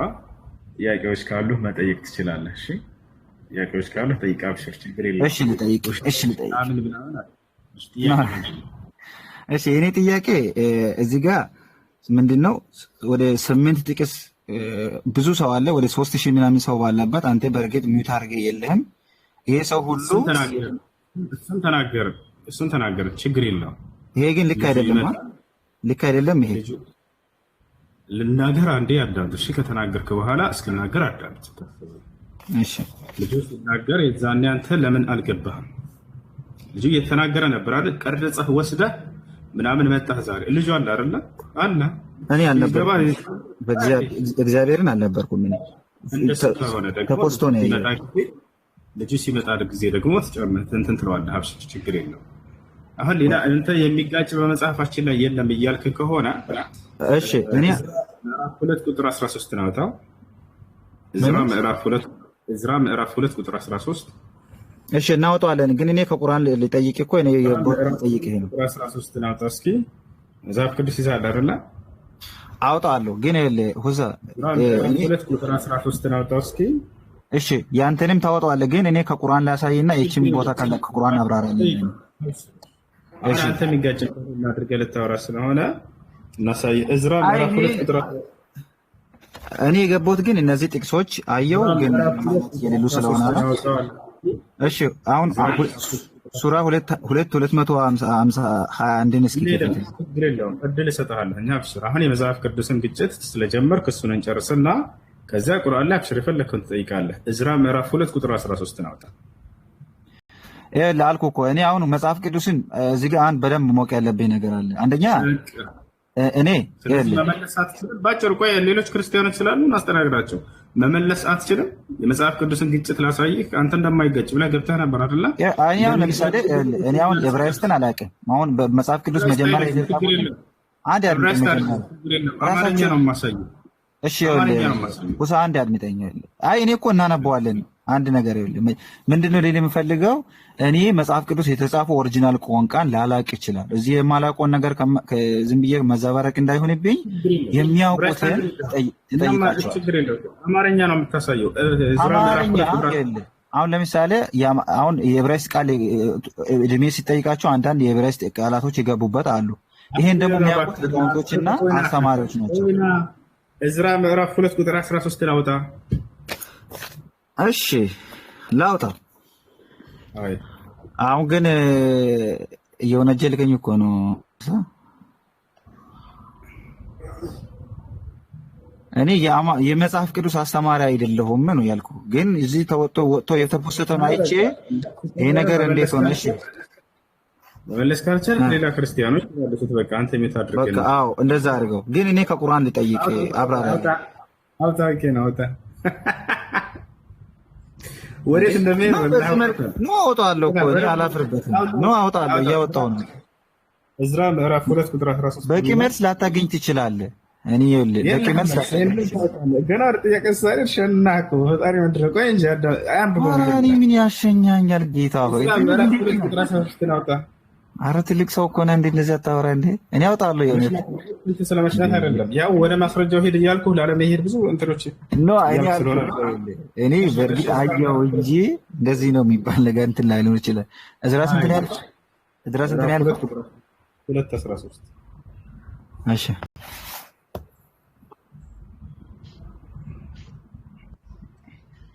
2:13 ምን ይላል? እሺ ምን ይላል?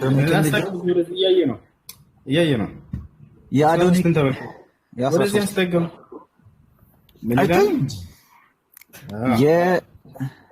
የአዶኒቅም ልጆች 666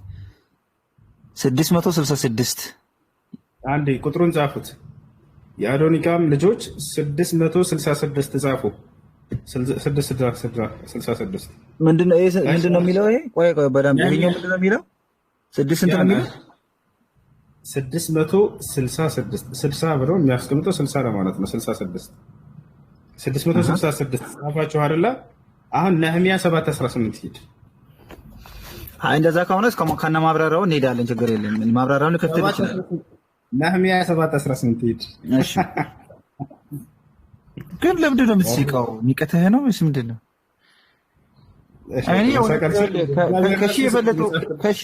እኔ አሁን ከሺህ የበለጡ እንትን የሚጋጭ ነህሚያ 7:18 ያላ። እሺ ነህሚያ 7:18 ነህሚያ 7 ስንት? 7:18 እሺ 7:18 እንደዚህ ላይ የአዶንያም ልጆች 667 ወደዛ አድርገው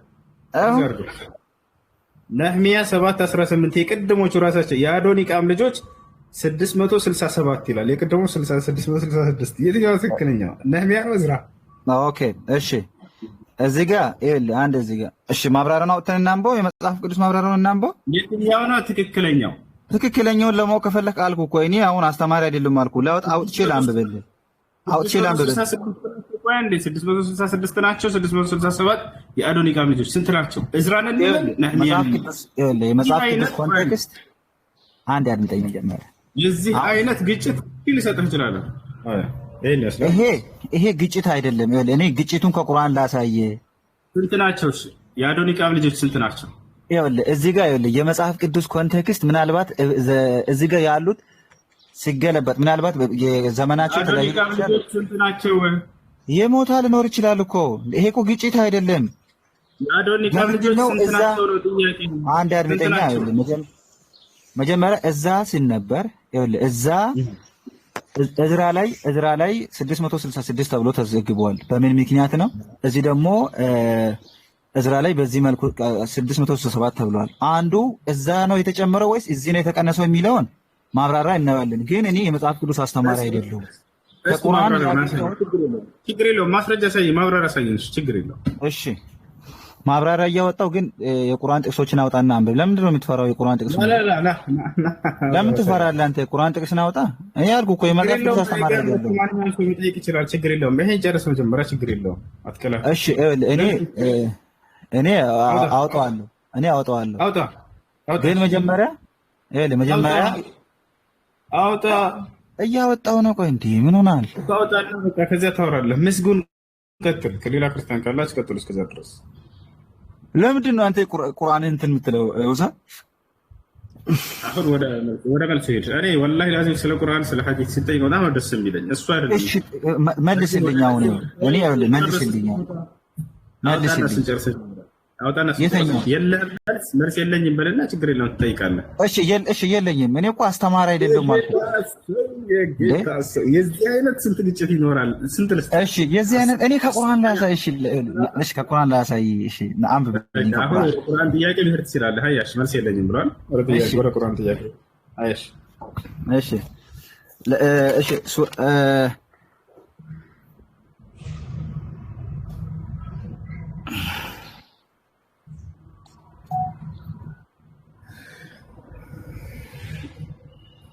እንጀራ ሰላም አለይኩም።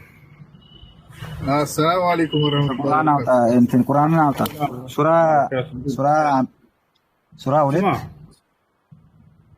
2 ቀን እደውል ምስክር አድርግልኝ ወይንም የትኛው ቁጥር ነው የሚሰራ? እደውልልሃለሁ እኮ በቃ እደውልልሃለሁ። በኋላ ስወጣ እደውልልሃለሁ። እሺ ጥያቄ ምንድነው ወገናችን? እሺ ጥያቄ ሱራ 221 እሺ ሱራ 221 እሺ እዛ ጋር በአላህ አጋር የሆኑ ሴቶችን ወይም ክርስቲያን ይሁን ማንኛውም ሙስሊም ያልሆነውን ሴት ማግባት አይፈቀድም ብሏል። ከዛ ደግሞ ሱራ ወይ ለአትቀላቅል በራስህ ነው ያውቀዋለሁ። ክርስቲያን ይቀላል የለም ክርስቲያን የሚላል በአላህ አጋር አዳምጥ። ቆይ አሳያለሁ። ሌላ ቦታ ደግሞ ክርስቲያን በአላህ አጋሪ ናቸው፣ አጋሪ እንደሆኑ ይናገራል። ቆይ አንዴ አልዋሸሁም።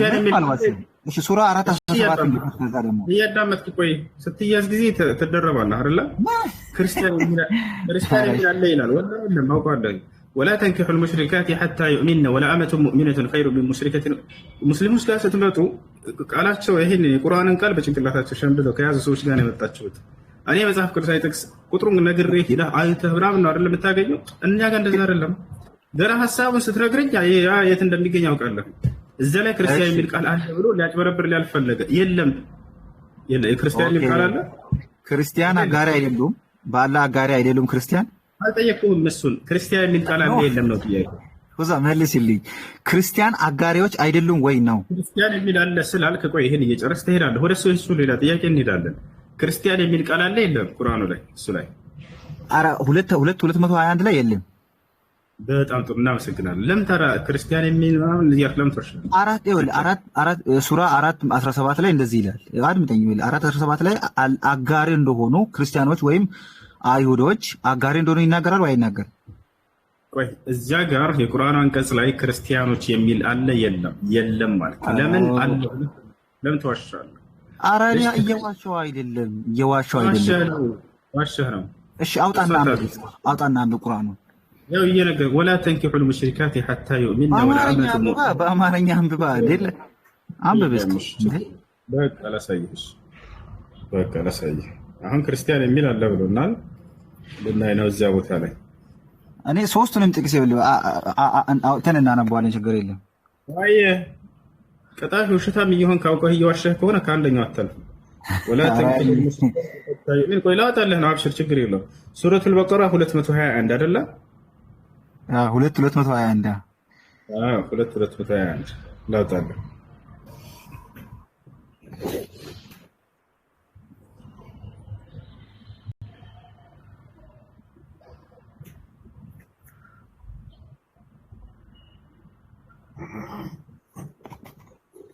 ያውና ክርስቲያን የሚለን ቃል አሳየኝ። እሺ አንብብ። እኔ እኮ ክርስቲያን አይደለም በአጋሪ የሚለው ቃል ነው የፈለኩት። አልጠየቅንህም። ክርስቲያን ብለህናል አይደል? አጋሪ የሚለውና አጋሪ የሚለውን ወደ እሱ እንሄዳለን። ቆይ አትደረው። ክርስቲያን የሚል አለ ብለህን እዚህ ጋር የሆኑ ሴቶችን እስኪያምኑ ድረስ አታግቧቸው ይላል። አታግቧቸው። ኦኬ ክርስቲያን የሚል ቃል አለ የለም? እዚህ ጋር የቱ ጋር? እዚህ ቃል ላይ ኦኬ ክርስቲያን አጋሪዎች የሚለው አለ እንዴ? ቁርአኑ ላይ ክርስቲያን የሚል አለ ወይስ የለም? አይደለም። ቁርአን በቁርአን አይደል እንዴ? አሁን እኮ መጽሐፍ ወደሱ ወደ መፍታቱ እንሄዳለን። ችግር የለውም እያልኩ ነው። ተሳስቼ ከሆነ ልታርመኝ። ከዚህ እኔ ጋር ክርስቲያን የሚል ቃል አለ የለም? መልስልኝ። ይኸውልህ እዚህ ጋር ቁርአን እዚህ ጋር አጋሪ የሆኑ ሰዎችን እስኪያምኑ ድረስ አታገቧቸው ይላል። ስለሱ እንመጣለን አልኩኝ። አሁን የተጠየቀውን መልስ እባክህ። ክርስቲያን አጋሪዎች አይደሉም ወይ ናቸው ነው? ቁርአን እኮ አጋሪዎች ይላል። ወደሱ እንሄዳለን። ችግር የለውም። እዚህ ጋር ክርስቲያን የሚለው የለም እኮ አጋሪዎች የሚለው ቃል ነው የፈለኩኝ እኔ። ለምንድን ጦጣ ሁለተኛ እንዳትዋሽ። ምን አለ እነዚህ ቦታ ላይ ክርስቲያኖችን ብሎ ተናገረ። ክርስቲያን የሚል አለ የለም ስለው አለ አለ። ልክ ሳነብለት ጊዜ ቁርአን አንቀጹን ከጭንቅላቴ ያንን እንደሌለ ተረዳ። ሂድና አንብብልኝ ያላወጣንለት አሳየ ነው። የለም ክርስቲያን የሚል ቃል የለም እዚህ ጋር። ለምን ታሻላችሁ? አትዋሹ።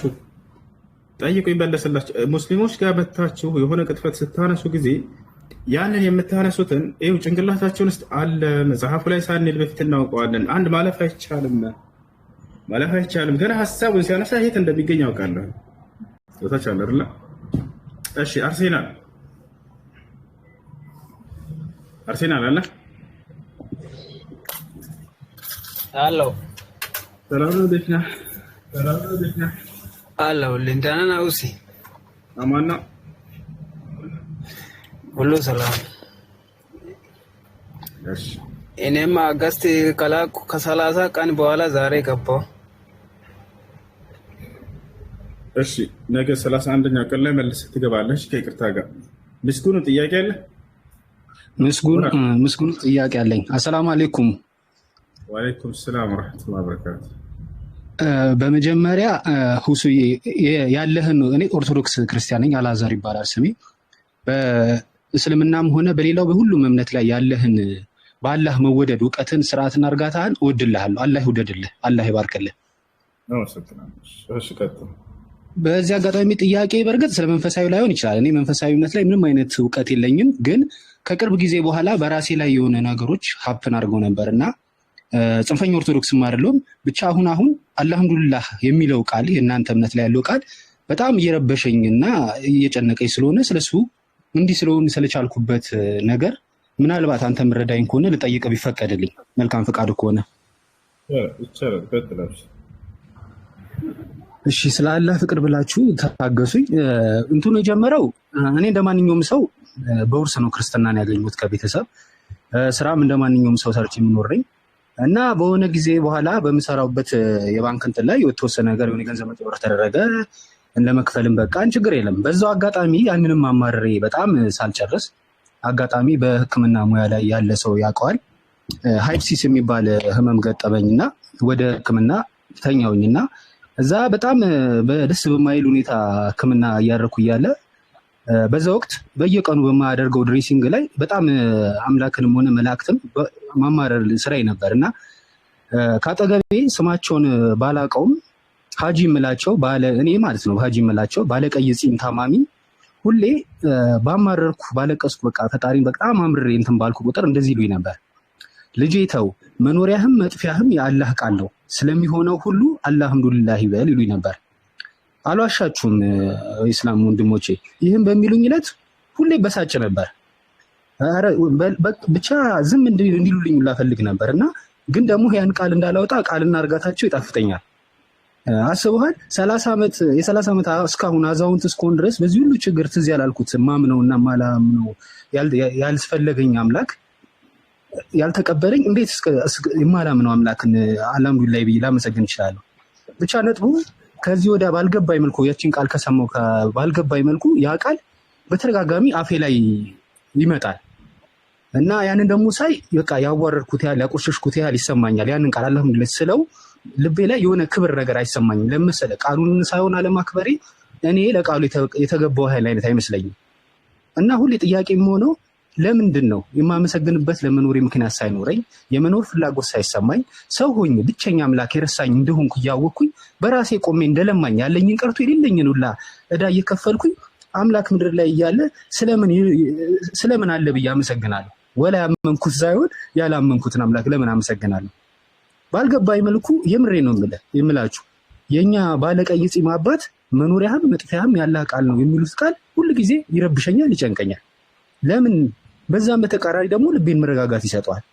ስለምን ብስ በተስፋ ይሞላኛል። ለምን? እነዚህ ጥያቄዎች በጣም ይጨንቁኛልና ሰሞኑን እነ ጃሃይርን እነ ፒኬን ምናምን በጣም እየሰማኋቸው ነበርና የሆነ ልዩ ጸጋ አላቸው የመናገር ከአንተም በተጨማሪ ማለት ነው።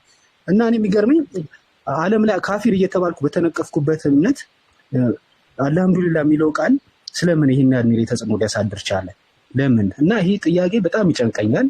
ከቻልክ መዳፈር ካልሆነ አነጋገር ይቅርታ ይህንን ብትመልስልኝ ደስ ይለኛል። መልካም ፈቃድ ከሆነ የሰው ልጅ ጌታውን ሊያመሰግን ከሚያስችልበት ምክንያት እንደው ምን አለው የሚለውን እንመልከት። አስታውሳለሁ ገና ልጅ እያለን የዛኔ አንድ ጓደኛዬ ነው እና እኔ እናቴ ምን አድርጋልኛለች እናትን ማክበር የሚለው የአምላክ ትእዛዝ ምን መስሎ አልታየኝም ማለት ነው። እናትን መታዘዝ ወይንም ደግሞ ለእናት ያለውን ክብር መግለጽ እኔ ባለኝ እንትን የዛኔ ሲገልጸለት በነበር ያልኩት አንደኛ ወደዚህ ዓለም እንድንመጣ ምክንያት ሆኖናል። ሁለተኛ እኛ ወደዚህ ስንመጣ ጊዜ በሞትና በህይወት መካከል ሆና ያንን ጭንቅ አሳልፋለች። ሶስተኛ ልክ እኛ ከተወለድን በኋላ አልተወልነው መስዋዕት ከፍለው እናትም አባትም ያን ሁሉ መስዋዕት ከፍለው እንትን ብለውናል፣ ውለታ ውለውልናል፣ አሳድገውናል። ካደግን በኋላ አልባሌ ቦታ እንዳንሄድ እንክብካቤ ሲያደርጉ ብዙ መስዋዕት ከፍለዋል። ወደ ቁርአን ቤት ወደ ትምህርት ቤት ጭንቅላታችንን የተሰጠን እንድንጠቀም ብዙ አድርገዋል። ከዚያም በኋላ ስለኛ ያስባሉ፣ ይጨነቃሉ። ፈጣሪ ከዚህ በላይ የፈጣሪ ምሳሌ ይሄን ፍጥሮ ለፈጣሪ ምሳሌ እያደረኩኝ አይደለም። አላህ ሱብሓነሁ ወተዓላ ለሰው ልጆች ወደዚህ ዓለም እንዲመጡ አደረጋቸው። እዚህ ዓለም የመኖርን እድል ሰጠ። የሌላቸው ነገር ላይ ተሰጥቷል። ሙሉ ጤና አለ፣ መስራት ትችላለህ፣ እጆች አሉ፣ እግሮች አሉ፣ መንቀሳቀስ ትችላለህ። ወጣላ አይደል? ህይወትን ሰጥቶሃል። በዚህ ዓለም ላይ የመኖርን እድል ሰጥቶሃል። ከእርሱ ጋር እንድትተዋወቅ መስመርን ዘርግቶልሃል። ኢስላም የሚባልን ነቢያትን ልኮልሃል፣ መጽሐፍን አውርዶልሃል። ቶታል ዳግም ከሞት በኋላ ህይወት አለ። ሁላችንም የምናምነው ነገር የዛኔ ስኬታማ የምትሆንበትን መንገድ አሳውቀዋል። ምንም ምድራዊ ጸጋ ባይኖርህም ይሄ በመኖሩ ብቻ በዚህ ላይ ሰው ይሄን በማግኘቱ ብቻ አምላኩን በጣም ሊያመሰግን ይገባዋል።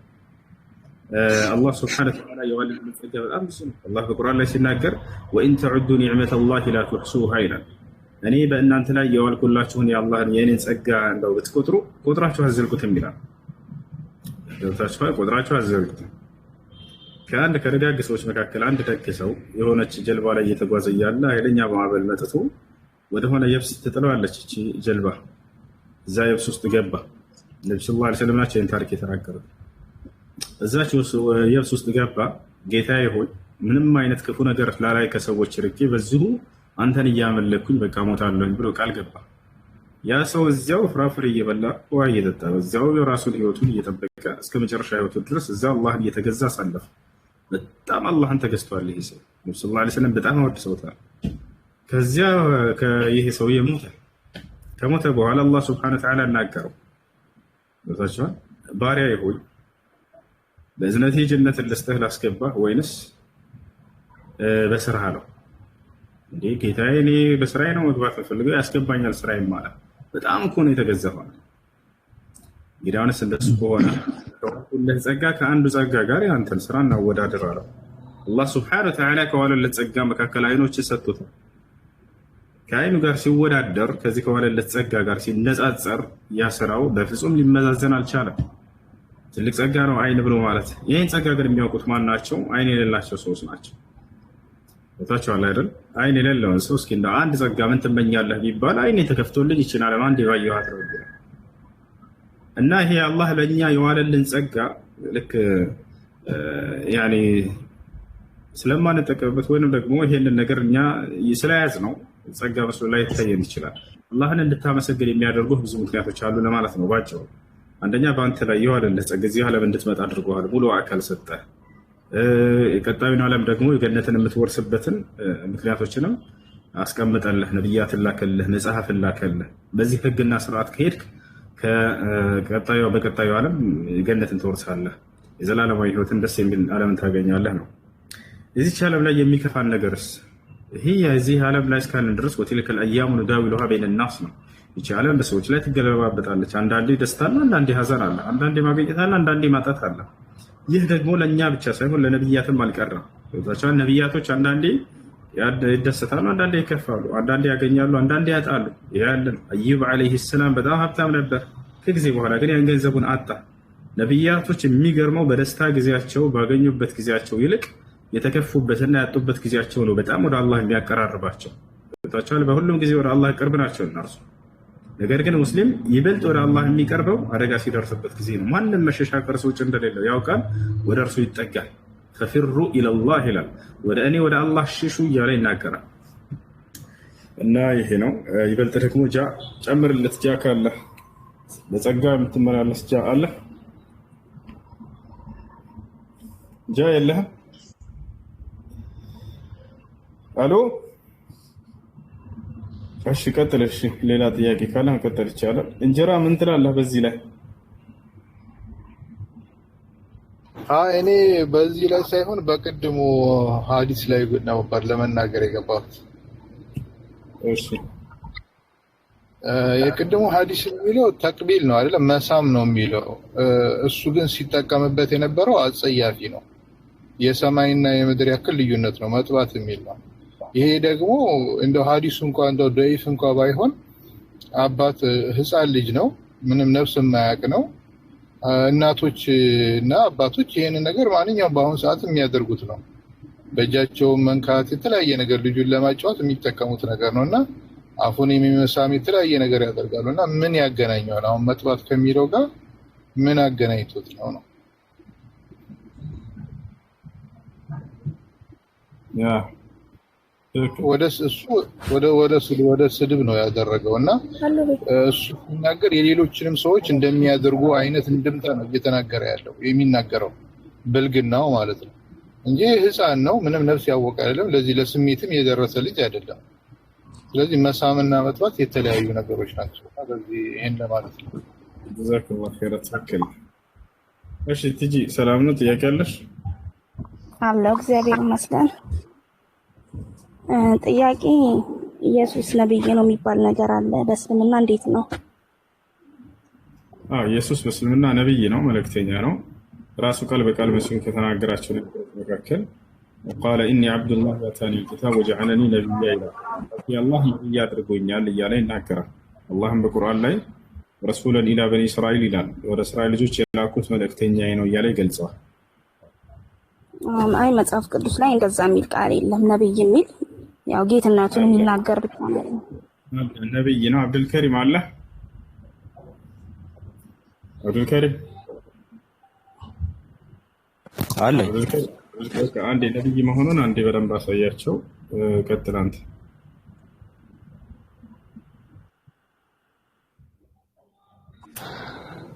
እሺ ማን ነው? ቲጂ ነው እያወራሽ ያለሽው? ኢየሱስ ነብይ አይደለም ብለሽ ነው የምታምኚው? አዎ ማለት የመጽሐፍ ቅዱስ ላይ ጌታ እንጂ ነብይ የሚል ቃል የለም። አዎ ግን እሺ ከማን ላሳይሽ? መጀመሪያ በጣም ሰዎቹ ያሉት አለ፣ እነ ጴጥሮስ ያሉት አለ። የማን ልስጥሽ? አይ እኔ ነብይ የሚለውን ቃል መጽሐፍ ቅዱስ ላይ እንዳገኘው ስለፈለኩ ነው። ከምን ተነስቶ ነብይ እንደተባለ ያው መጽሐፍ ቅዱስ ላይ በተደጋጋሚ አምላክነቱን ይገልጻል። መጀመሪያ የለም ነበር ያልሽው። አሁን ግን ከምን አንጻር እንደተባለ ካልሽ አንዱ ላይ ጽኛ መጀመሪያ አይሻልም? አለ ወይ የለም ብለሽ አንድ አካል ነብይ ከሆነ ያው አምላክ ሊሆን አይችልም አይደል? የማን ነብይ የሚል ሐሳብ ስለሚያስነሳ አይደል? ስለዚህ አንድ አካል ነብይ ነው ማለት በቃ አምላክ አይደለም ማለት ነው አይደል? አሁን ከላይ ጀምሬ ላሳይሽ። ዘፍጥረት ምዕራፍ 18 ለምን ዘዳግም ምዕራፍ 18 ላይ ያለውን ላሳይሽ መጀመሪያ። ዘዳግም ምዕራፍ 18 ቁጥር 18 ላይ እናንተ ለኢየሱስ ነው ብላችሁ ስለምታምኑ ለሙሴ ምን ተብሎ ተነግሮለት ነበር? ከወንድሞቻችሁ መካከል እንዳንተ ያለ ነብይ አስነሳላችኋለሁ ብሎ ተናግሮ አይደል?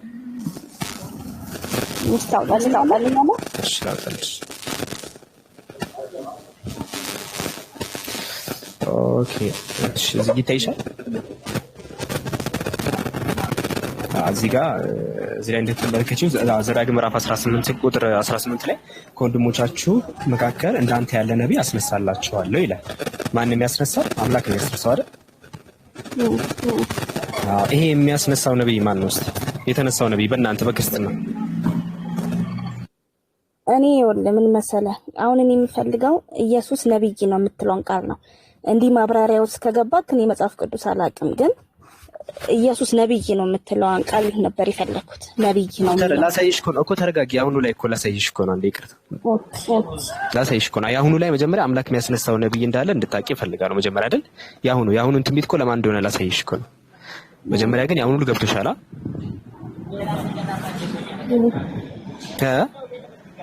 ምን አልከኝ? የአሁኑ ላይ አምላክ የሚያስነሳው ነብይ እንዳለ ገብቶሻል አይደለ?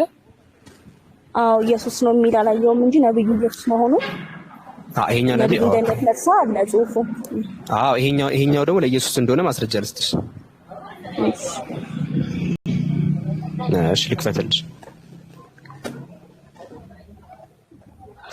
እሺ ሉቃስ ላይ ልክፈትልሽ። ሉቃስ ላይ አስቀምጠውታል። ሐዋርያ ሥራ ላይ ቲንክ ሐዋርያ ሥራ 3:22 ላይ ለኢየሱስ እንደሆነ አስቀምጠዋል። ከዛ በኋላ ኢየሱስ አምላክ አይደለም ማለት እሺ ይሄው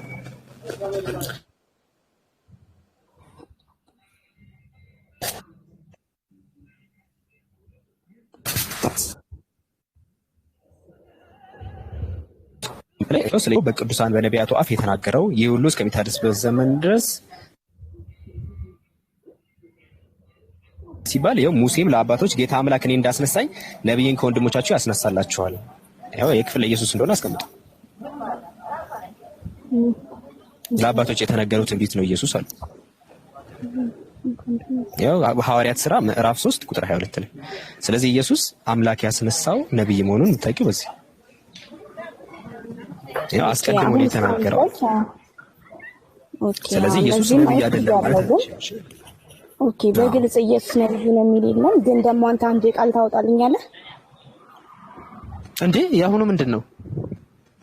ኦኬ እሱን አውጣልኝ። እነ ጴጥሮስ እኮ ነው ነብይ ነው የሚል ነብይ አይደለም ካልሽ እኮ ትወጫለሽ ከክርስትና። የቀጥታ እነ ጴጥሮስ ምንድነው ያሉት? ኢየሱስ እንደውም አምላክ አስነሳለሁ ያለው ነብይ ነው። በሙሴ በኩል ስለ ኢየሱስ ተናግሮ ነበር። ምን ብሎ?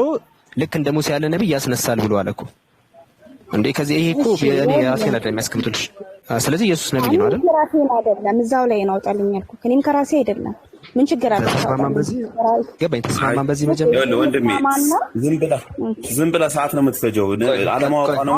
አንዴ አውጣልኝ። ራእይ 22 አውጣልኝ። ቆይ እኮ በቃ እንትን ያው እዚህ ክርስቲያኑ ልጅ ያርምሽው በቃ ሰዓት እየገደለች ነው። ነብይ መሆኑ ግልጽ ነው እያለሽ ኦኬ። አይ አንተ ለምን አንተ አትልልኝ? ምን ችግር አለው? ራእይ 22 ላይ አንተ ጋር እውነት ካለ ነገር ብታወጣም ኖርማል ነው። ገባኝ። ወደ ሌላ ጥቅስ እንሄዳለን። መጀመሪያ ነብይ ነው የሚለው ላይ እንስማማ። እናት ይሄ እንድንስማማ እኔ ጋር ያለው ቃል መመለስ አለበት።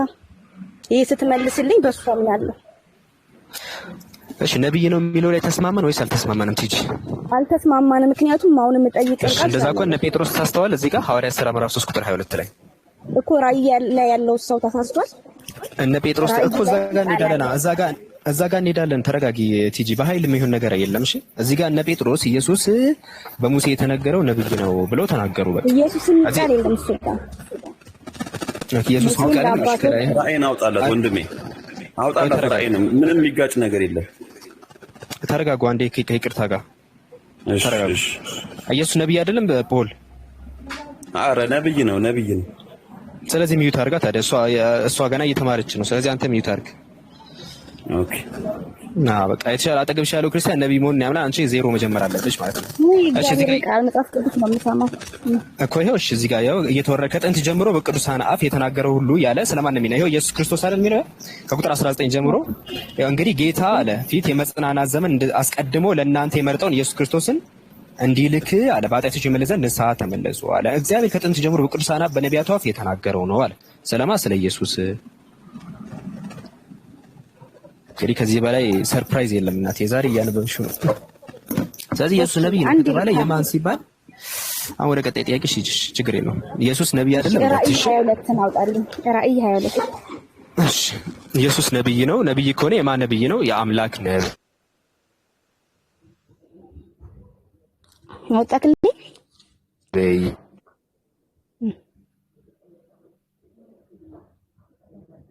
ምንድነው ድምጽ ጠፋ? ትንሽ ይቆራረጣል። እዛ ጌታ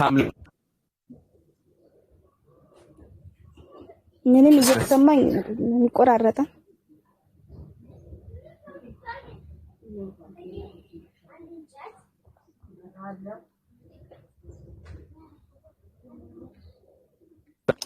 ይቆራረጣል በጣም።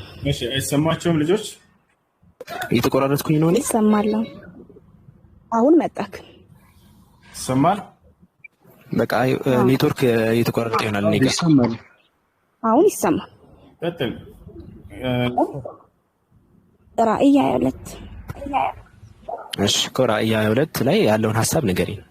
ከዛ ራእይ 22 ከዛ 20 አሁን መጽሐፍ ቅዱስ ስልኩ እየጠቀምኩበት ስለሆነ አንተ እንድታወጣልኝ ነው። በዛው ስልክ ነው ማውራክ። እሺ ራእይ 22 ቁጥር 20 እሺ ምንድን ነው ሐሳቡ? ሐሳቡን ተናገሪ እስከዛ ድረስ ነው እኮ ሐሳቡን ያው ስታነበው እንትን ይላል። አላየሽም ሐሳቡን? እሺ 22 20 እሺ ጌትነቱን ለመናገር እሺ ኢየሱስ ጌታ ነው ይላል። ራእይ 22 20 ላይ ይህን የሚመሰክር አሁን በቶሎ እመጣለሁ ኢየሱስ ጌታ ኢየሱስ ሆይ ና ይላል። እዚህ ምንድን ነው ሐሳቡ? ጌታ ኢየሱስ ልዩነት የለውም። ጌታ ማለት እኮ አምላክ ማለት አይደለም ቲጂ። አላህ ረብ ነው። ረብ ማለት መለኮታዊ ጌትነት እንጂ ሰይድ አይደለም። ሰይድ በሚለው ልክ እንዲህ አለቃ በሚል ሴንስ አይደለም። የኢየሱስ ጌትነት ግን አለቃ በሚል ሴንስ ነው። ማስረጃ መስጠት እንችላለን። ምክንያቱም ጌታ ማለት ብዙ ትርጉም ነው ያለው። እሺ ለምሳሌ ሳራ አብርሃምን ጌታ ስትለው አምላክ እያለችው ነው እንዴ? እንደዛ ነው የምታምኚው? እሺ እዚህ ጋር በዚህ እንስማማ። ደግሞ ሮሜ 10 ላይ ደግሞ አውጣልኝ። ቆይ ይሄን ላብራራልሽ መጀመሪያ። እሺ ይሄኛው ይብራራ መጀመሪያ ለሁላችሁም። ጌታ ሲባል ክርስቲያኖችም ሌሎቻችሁም ካላችሁ ጌትነት በሁለት ይከፈላል። እሺ አለቅነትን የሚያሳይ አለ፣ መለኮታዊ ጌትነትን የሚያሳያል። መለኮታዊ ጌትነት በመደረግ አይመጣም። አለቅነት ግን በመደረግ ነው የሚመጣው። የኢየሱስ በመደረግ የመጣ ጌትነት መሆኑ የምታውቂው ሐዋርያት ሥራ ምዕራፍ 2 ቁጥር 36 ላይ ጌታም ክርስቶስ ማደረገው እግዚአብሔር ብሎ ይናገራል። እግዚአብሔር ጌታም ክርስቶስ ማደረገው ሲል ኢየሱስ ተደረገ፣ ያ ማለት ተሾመ ማለት ነው። ተሾመ የሚለውን በግልጽ የሚያሳይ ነው። እሺ ልክ ዘፍጥረት ምዕራፍ 45 ቁጥር 9 ላይ ዮሴፍ ጌታ ተደረገ የሚለው ኦኬ ዮሴፍ ጌታ ተደርጓል አይደለ? አውቀሽ ወደ ዘፍጥረት ምዕራፍ 45 ቁጥር 9 ላይ ዮሴፍ ጌታ ተደረገ ይላል። ጌታ ተደረገ ሲል እዚህ ጋር አምላክ ተደረገ ማለት ነው። ቲጂ ተሾመ ማለት ነው። አገኛ መጽሐፍ ቅዱስ ላይ ጌታ ማለት ፈጣሪ እንደሆነ ስለምናምን ነው። ጌታ ነው ቃል ፈጣሪ ነው የሚሰጠው። አይ ለሰዎችም እኮ በመጽሐፍ ቅዱስ ነው። አሁን እየጠቀስኩልሽ ያለው በመጽሐፍ ቅዱስ ነው። ኦሪት ዘፍጥረት ምዕራፍ 45 ቁጥር 9 ላይ ምን ተብሎ ተቀምጧል? ሳራ እንትን ዘፍጥረት ምዕራፍ 45 ቁጥር 9 ላይ ዮሴፍን አምላክ ጌታ እንዳደረገ ዮሴፍ ተናገረ። ጌታ ተደረገ ማለት በግብጽ ላይ ተሾመ ማለት ነው። ሹመትን ለማሳየት ነው። እሺ ጌታ የሚለው ሹመትን ለማሳየት ይገባል። ልክ ዮሴፍ ታዲያ እንትን ግብጽ ላይ ጌታ ተደረገ ተብሎ ተሾመ ከተባለ ታዲያ ኢየሱስ ሐዋርያት ሥራ ምዕራፍ 2 ቁጥር 36 ላይ እስራኤል ላይ ተሾመ ማለት ነው። ጌታም ክርስቶስም ተደረገ ይላል። ኢየሱስ የተደረገ ጌታ ነው ብለሽ ታምኛለሽ? በግን መጽሐፍ ቅዱስ ግን ኢየሱስ የተደረገ ነው ብሎ ማለት የተሾመ ማለት ነው። የተደረገ ነው ይላል። ቃል በቃል ላሳይሽ፣ እንደዛ ቃል በቃል ላሳይሽ። ቃል በቃል ከተደረገ ከተባለ ሹመት እንደሆነ መጀመሪያ ተስማማን አይደል? አንድ ጌታ ተደረገ ከተባለ ተሾመ ማለት አይደል? አይደል? አዎ በቃ በትክክል ኤግዛክትሊ ኢየሱስ ተደረገ የሚለው ላሳይሽ።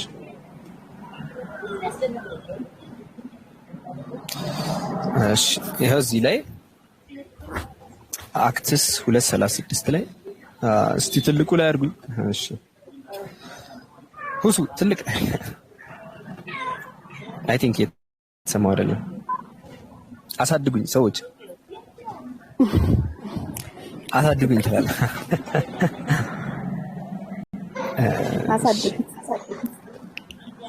አሳድጉኝ ትላል። እሺ ያው እዚህ ጋር የሚታይ ከሆነ ቆይ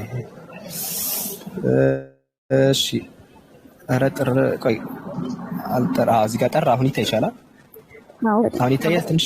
እዚህ ጋር ቁጥር 36 ላይ እንግዲህ እናንተ የሰቀላችሁትን ኢየሱስን እግዚአብሔር ምን ይላል? እግዚአብሔር ጌታም ክርስቶስም እንዳደረገው አይተሻል? ጌታም ክርስቶስም እንዳደረገው። ስለዚህ ጌታ በእስራኤል ላይ ጌታም ክርስቶስም ተደርጓል። ኢየሱስ ተሾመ ማለት ነው። በቃ ክርስቶስን ማለት መቀባት ማለት ነው። ኢየሱስ እግዚአብሔር ቀባው ነው። ጌታ አደረገው ሾመው ነው። ሳይደረግ በፊት ታዲያ ምን ነበር ሲባል አልተሾመም ነበር። ሰላም ነው አይደል? ይሄ ግልጽ ነው። እሺ ስለዚህ ተሾመ ተባለ እንጂ አምላክ ነው ማለት አይደለም። ስለሆነ በሱ ማመን የለብንም ማለት ነው አይደል? አምላክ ነው ብለሽ ማመን የለብሽም። ትጂ ወይስ መጥፎ ሁኔታ ውስጥ ገባሽ? ኢየሱስ ቆይ አንዴ ሁሱ እያወራን አንዴ ሚዩት አድርጊ። አላህ ኢላሃ ኢላላህ ወአሽሀዱ አነ ሙሐመደን ረሱሉላህ። ማሻአላህ ያልሽው ቃል የሸሃዳ ቃል ወይም የምስክር ቃል ይባላል። ትርጉሙ አሽሀዱ አላ ኢላሃ ኢለላህ ማለት እነሆ ከአላህ በስተቀር በእውነት የሚመለክ ሌላ አምላክ የለም ብዬ መሰክራለሁ ማለት ሲሆን፣ ወአሽሀዱ አነ ሙሐመድን ረሱሉላህ ማለት ደግሞ ሙሐመድም የአላህ መልእክተኛና ነብይ ናቸው ብዬ መሰክራለሁ ማለት ነው። ከዚህ በኋላ ሙስሊም መሻል አንድ ሰው እስልምናን ሲቀበል ሻወር ሊወስድ ይገባል። ከዚያ ለሶላት ዝግጁ ይሆን ዘንድ ስለ ሶላት አሰጋገድ በመማር ለጌታሽ ለአምላክሽ ለአላህ መስገድን ትጀምሪያለሽ ማለት ነው። ስምሽ ማን ነበር?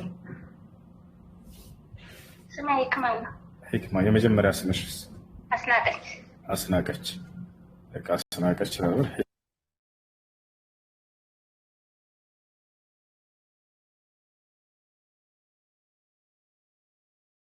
يا نور العين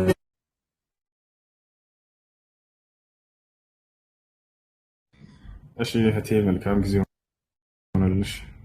አመሰግናለሁ። አያሽ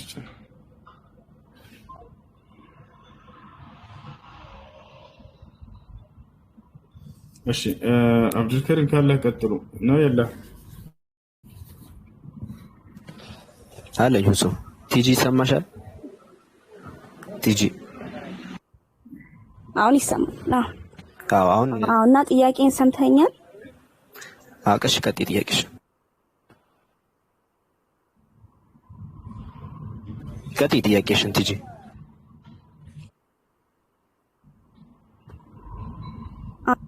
እየጠየቅኩ ነው። ነብይ ከሆነ በእሱ ማመን የለብንም አይደል? በነብይ ማመን የለብንም በእግዚአብሔር እንጂ። አይ በነብይነቱ ማመን አለብሽ። ነብይ ነው ብለሽ ማመን አለብሽ እንጂ አምላክ ነው ብለሽ በጌትነቱ ማመን የለብንም በነብይነቱ። አለክ መለኮታዊ ጌታ ነው ተብሎማ አይታመንም። አሁን ደግሞ ዮሐንስ ወንጌል ላይ እኮ እመኑ ተብሎ ሲባል እኮ በነብይነትማ እናምናለን። አለማመን ገብቶኛል። ሳትጠቅሺው ምን እንደምትጠቅሺ ገብቶኛል። ግን እዚሁ አጥርቼ ላስኪድሽ ብዬ ነው። እሺ እዛ ሄደን ከምን ጨቃጨቅ እኛ አሁን አለማመን ማለት ቶታሊ ዲናይ መካድ ማለት ነው። አለመካድ አይ እንደዛ አይደለም። አንዴ ላስረዳሽ። አለማመን አሁን ለምሳሌ አንዴ ቲጂ ታዳምጪኛለሽ። አለማመን ማለት ቶታሊ መካድ ማለት ነው። ልክ እንደ አይሁዶች ቶታሊ አለማመን ማለት በቃ እንደዚህ ትጠፊያለሽ። በኢየሱስ ቶታል ዲናያል ማለት ነው። ግን ማመን በኢየሱስ ማመን ነው፣ ይታመናል። በነቢያት እኮ ይታመናል። ግን ምን ተብሎ ሲባል ነብይ ነው ተብሎ ክርስቶስ ነው ወይ ተብሎ ኢየሱስ ከሆነ ክርስቶስ ነው ተብሎ እንደዚህ ነው የሚታመነው። እዚህ አሁን ወደ ጥቅሱ ሜት ይቻላል። መጽሐፍ ቅዱስ ላይ ደግሞ የዮሐንስ ወንጌል 3:16 ላይ እኔ ላውጣ ወይስ አንተ? እኮ እዛ ጋር አምላክ ነው ብላችሁ ምን አይልም? 3:16 እኮ አምላክ ነው ብላችሁ ምን ይላል? እንደ አይልም እኮ አንብበዋ እዚህ ጋር ከዛ በእርሱ የሚያምን እንዲኖር እንጂ እንዳይጠፋ እግዚአብሔር አንድያ ልጁን እስኪሰጥ ድረስ ዓለምን ወደዋል ይላል። ስለዚህ ምን ይላል? በጭንቅላት በቃል ያውቀዋል። ከዛም ይቀጥላል። ብርሃን ወደ ዓለም እኮ ዓለም በልጁ ይፈርድ እንጂ በዓለም አይደለም። በእርሱ የሚያምን አይፈረድበትም፣ በማያምን ግን ይፈረድበታል። ለዘላለም ሕይወት እንዲኖረው እንጂ እግዚአብሔር አንድያ ልጁን እስኪሰጥ ድረስ ዓለምን እንዲወዷልና ዓለም በልጁ እንዲድን ነው እንጂ ወደ ዓለም እንዲፈርድ እግዚአብሔር ወደ ዓለም አላከውም። በእርሱ የሚያምን አይፈረድበትም፣ በማያምን ግን በአንድያ ልጁ ማለት ኢየሱስ ነው ስላላመነ አሁን ተፈርዶበታል። አዎ። ስለዚህ ምንድነው ታዲያ ችግሩ? እግዚአብሔር ራሱ ያላመነ ጌትነቱን ማለት ነው አምላክ ጋይልም እሱ ያንቺ ተፍሲር ነው። እሱ አሁን አንቺ አወራሽ እዚህ ጥቅስ ውስጥ ግን አምላክ በመሆኑ አለማመን ምናምን መለኮታዊ ጌታ መሆኑን አለማመን የሚል ነገር አረፍተ ነገሩ የለም። ምንም አላወጣሽም። ለዛ ነው ሳትሄጂ ያልኩሽ። ምንም እንደዛ የሚል ነገር የለም። ኢየሱስ ምን ብላችሁ መኑ የተባለው? ክርስቶስ ነው ብላችሁ መኑ የተባለው። አሁን አንደኛ ዮሐንስ መልእክት ምዕራፍ 5 ቁጥር 1 ላይ ካየሽው ክርስቶስ ነው ብሎ የሚያምን ሁሉ ከአምላክ ተወልዷል። ክርስቶስ ነው ብሎ የሚያምናል። ኢየሱስን ክርስቶስ ነው ብላችሁ መኑ እንጂ ኢየሱስን አምላክ ነው ብሎ የሚያምን የሚል አንድ አረፍተ ነገር የለም። አንድ ጥቅስ የለም። አንድ ጥቅስ ማለት ነው። እንደዚህ አይነት ትምህርት የለም። እናንተ ነው ያመጣችሁት ይሄንን ትምህርት። ኢየሱስን ክርስቶስ ነው ብላችሁ መኑ፣ መልእክተኛ ነው ብላችሁ መኑ። እንደዚህ ነው ትምህርቱ። ኢየሱስ አምላክ እንዳለው ተናግሯል። ታውቂያለሽ አትጂ? ስለሱ ያው ብዙ ማብራሪያ የለም እኮ። ኢየሱስ አምላክ አለኝ ካለ፣ መልእክተኛ ነኝ ካለ፣ ክርስቶስ ከተባለ ክርስቶስ ማለት እኮ የተቀባ ማለት ነው። አምላክ ይቀባው ማለት አምላክ የመረጠው ማለት ነው። አንድ አካል ክርስቶስ ከተባለ በቃ አምላክ አይደለም። እሺ ትጂ፣ ምክንያቱም አምላክ የመረጠው አካል ማለት ነው። ስለዚህ እንደዚህ አይመለክም። እሺ እንደዚህ አታምልኪ። ወደ አንዱ አምላክ ተመለሽ። ለዛ ነው ኢስላም ቁርአን ሲመጣ ራሱ ያንን ለማረም ነው። ምን አለ? ያ አህለል ኪታብ ላ ተጉሉ ፊ ዲኒኩም አለ። እናንተ የመጽሐፉ ባለቤቶች ወይ በሃይማኖታችሁ ወሰን አትለፉ። እናንተ ወሰን ስላለፋችሁ ቁርአን መጥቶ በመጨረሻው ነብይ አማካኝነት እያረማቸው። እንደዚህ አይባልም፣ አይደረግም። ስህተት ነው። በአንድ አምላክ ላይ አታጋሩ። 2-3 አድርጋችሁ አደረባችሁ አታምልኩ። ኢየሱስ ያንን አላስተማረም በማለት እንደውም ወደፊት እኔ አላልኩም ብሎ እንደሚናገር በትንሳኤ ቀን ላይ አስረዳን። ያ ነው ፖይንቱ። እሺ ስለዚህ ትጂ ወደ እውነተኛው መንገድ ነው እንጋብዝሻለን። ሁሱ ምትላት ካለ ቆይ ሲና ሲና ትቀጥያለሽ አንዴ። ኧረ አንዴ ትቀጥያለሽ። ቆይ ትደረቢያለሽ። አይዞሽ፣ ሳትደረቢ ብቻሽን ታወሪያለሽ። አይዞሽ፣ መደረብ አያስፈልግሽም። አሁን ያሉ ቃሎችን አስረድተኛል። ሁሱ አለ ሁሱ ካለ ምትላት ነገር ካለ ለትጂ። እንግዲህ እኛ እዚህ ቦታ ላይ የምናስታውሳችሁ ከዚህ በኋላ ነብይ አይመጣም። አዲስ ነብይ የነብያትን መንገድ እንድትከተሉ ነው። የነብያት መንገድ እሱን እንድትከተሉ ነው። መሲሁ ስለ ነብያት መንገድ ሊያስተምር መጥቷል። እሱም ከነብያት መካከል አንድ ነብይ እንደሆነ እስካሁን አይተሻል። ያንን የመሲሁን የአብርሃምን፣ የይስሐቅ፣ የያዕቆብን አምላክ አንዱን አምላክ በብቸኝነት እንድታመልኩ ነው ጥሪያችን። ወደዚያ መንገድ ተመለሱ ነው። አምላክ በመጨረሻ ዘመን ላይ ስልካቸው ጊዜ ነቢይ ሙሐመድ ሰለላሁ ዐለይሂ ወሰለም እሳቸውንም ለአይሁድ ለክርስቲያን ጭምር ነው የላካቸው። አላህ በቁርአን ላይ ያ አህለል ኪታብ ቀድ ጃአኩም ረሱሉና እያለ ይናገራል። እናንተ አይሁድና ክርስቲያኖች ሆይ እነሆ የእኔ መልእክተኛ ወደ እናንተ መጥቶላችኋል እያለ ይናገራል። እና ስለዚህ ወቁል ለዚነ ኡቱል ኪታብ ወልኡሚይን አስለምቱም ይላል። ሙሐመድ ሆይ እነዚያ ለአይሁድና ለክርስቲያኖች ሰለሙ በላቸው። መስለም ማለት ሌላ ነገር አይደለም፣ ለአንድና ብቸኛ ለሆነው ለአምላክ ለእርሱ ብቻ ታዛዥ መሆን፣ እርሱም በፍጹም በብቸኝነት መገዛት ማለት ነው። አምላክ አንድ ሶስትም መስራት አንድና ብቸኛ የሆነውን አንዱን አምላክ ወደ ማምለክ መሲሁም እነ ሙሴም ሁሉም ነቢያት ወደ አስተማሩት ወደዚያ መንገድ በአንድነት አብረን እንሂድ፣ በአንድ አብረን እንዝለቅ ነው። በአንድ አብረን የነቢያትን መንገድ እንከተል ነው። ቁል ያ አህለል ኪታብ ተዓለው ኢላ ከሊመቲን ሰዋኢን በይነና ወበይነኩም ይላል። ሙሐመድ ሆይ ለአይሁድና ለክርስቲያኖች እንዲበላችሁ እኛንም እናንተንም እኩል አንድ ወደምታደርገን ወደ ሆነችው ንግግር አንድ ብቻ እናምልክ አላህን እናምልክ ወደምትለው ንግግር ነው በላቸው ይላል። ወደዚያ ነው የምንጠራችሁ። ሀዛ ሁወል ኢስላም፣ ይህ ነው። ቀጥሎ መቀጠል ትችላላችሁ። እሺ እኔ ልጠይቅ ሁሱ? እኔ ልጠይቅ? ረጅም ሰዓት ነው የቆየሁኝ። እሺ ጠይቅ በቃ። እሺ እኔ ዝም እላለሁ። እሺ ሁሱ ሰላም ብያለሁ። በጣም ለስነ ምግባርህ አድናቂህ ነኝ። ሰላም ይብዛልህ። አሁን እኔ ብዙም እንትን አልልም። አሁን በተነሳው የኢየሱስ አምላክነት ላይ ልቀጥልና የራሴ ወደ ቁርአን መጠይቃቸው 2 እና 3 ጥያቄዎች አሉ። በትንቢት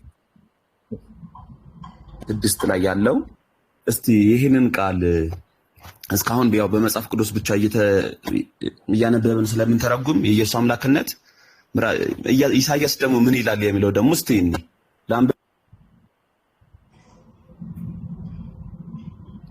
እሺ ቀጥልሽ።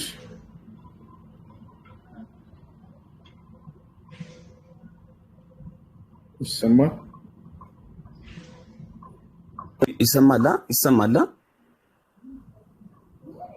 ቀጥል። ይሰማኛል። ትንቢተ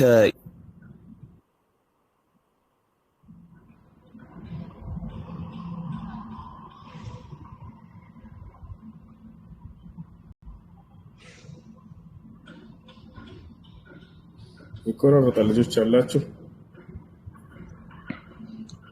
ለእኔ ይሰማኛል። ኔትወርክ የሚሰራለት ሰው ያንብብልኝ። እሺ ትንቢተ ኢሳያስ ምዕራፍ 9 ቁጥር 6።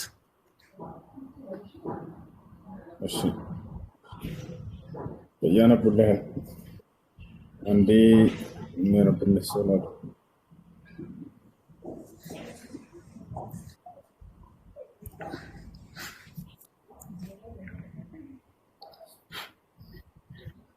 እሺ ልጆች ምን ሆኖ ነው በአላህ ኔትወርክ ዛሬ? ወንድሜ የምትፈቅድልኝ ከሆነ ቅድም መጽሐፍ አብዱል ከሪም እንዲመልስልኝ ይፈልጋለሁ። ማለት ሀሳቡ ሳይረሳ ማለት ነው። መልካም ፈቃዳችሁ ከሆነ ይሄ መጀመሪያ ይነበብ እስቲ። ቆይ መጀመሪያ አብዱል ካለ አብዱል ከሪም ጊዜ ላለ መግደል አውጣለት። አብዱል ከሪም በቃ እሱ ይጠይቅና እዚያ ትቀጥላለሽ። እሺ ወደዚህ ና ሴንት ፖል ምንድን ነው ሀሳብህ? ትንቢተ ኢሳያስ ምዕራፍ 9 ቁጥር 6 አውጣ። እናውቀዋለን። እሺ እዛ ላይ ሀሳብ ምንድን ነው? ኢሳያስ 9:6 ላይ ምንድን ነው ሀሳብ? ሕፃን ተወልዶናል፣ ወንድ ልጅም ተሰጥቶናል፣ አለቅነትን በጫንቃ ላይ ይሆናል፣ ስሙም ድንቅ መካር፣ ኃያል አምላክ፣ የዘላለም አለቃ ምናምን ተብሎ ይጠራል ይላል። ተመለስ ወደዚህ። በቃ ይኸው አነበብኩልህ። ምንድን ነው እዚህ ሀሳብ? የዘላለም አምላክ ኃያል ድንቅ መካር ይላል። ለምን ምናምን ትላለህ? ለምን አትጨርሰው እኮ አነበብኩት። ምንድን ነው ወደ ሀሳብ እንድትመጣ ነው። እዛ ላይ ምንድን ነው ሀሳብ? እኮ የተወለደው ሕፃን አምላክ ይባላል፣ የዘላለም አባት ይባላል ይላል።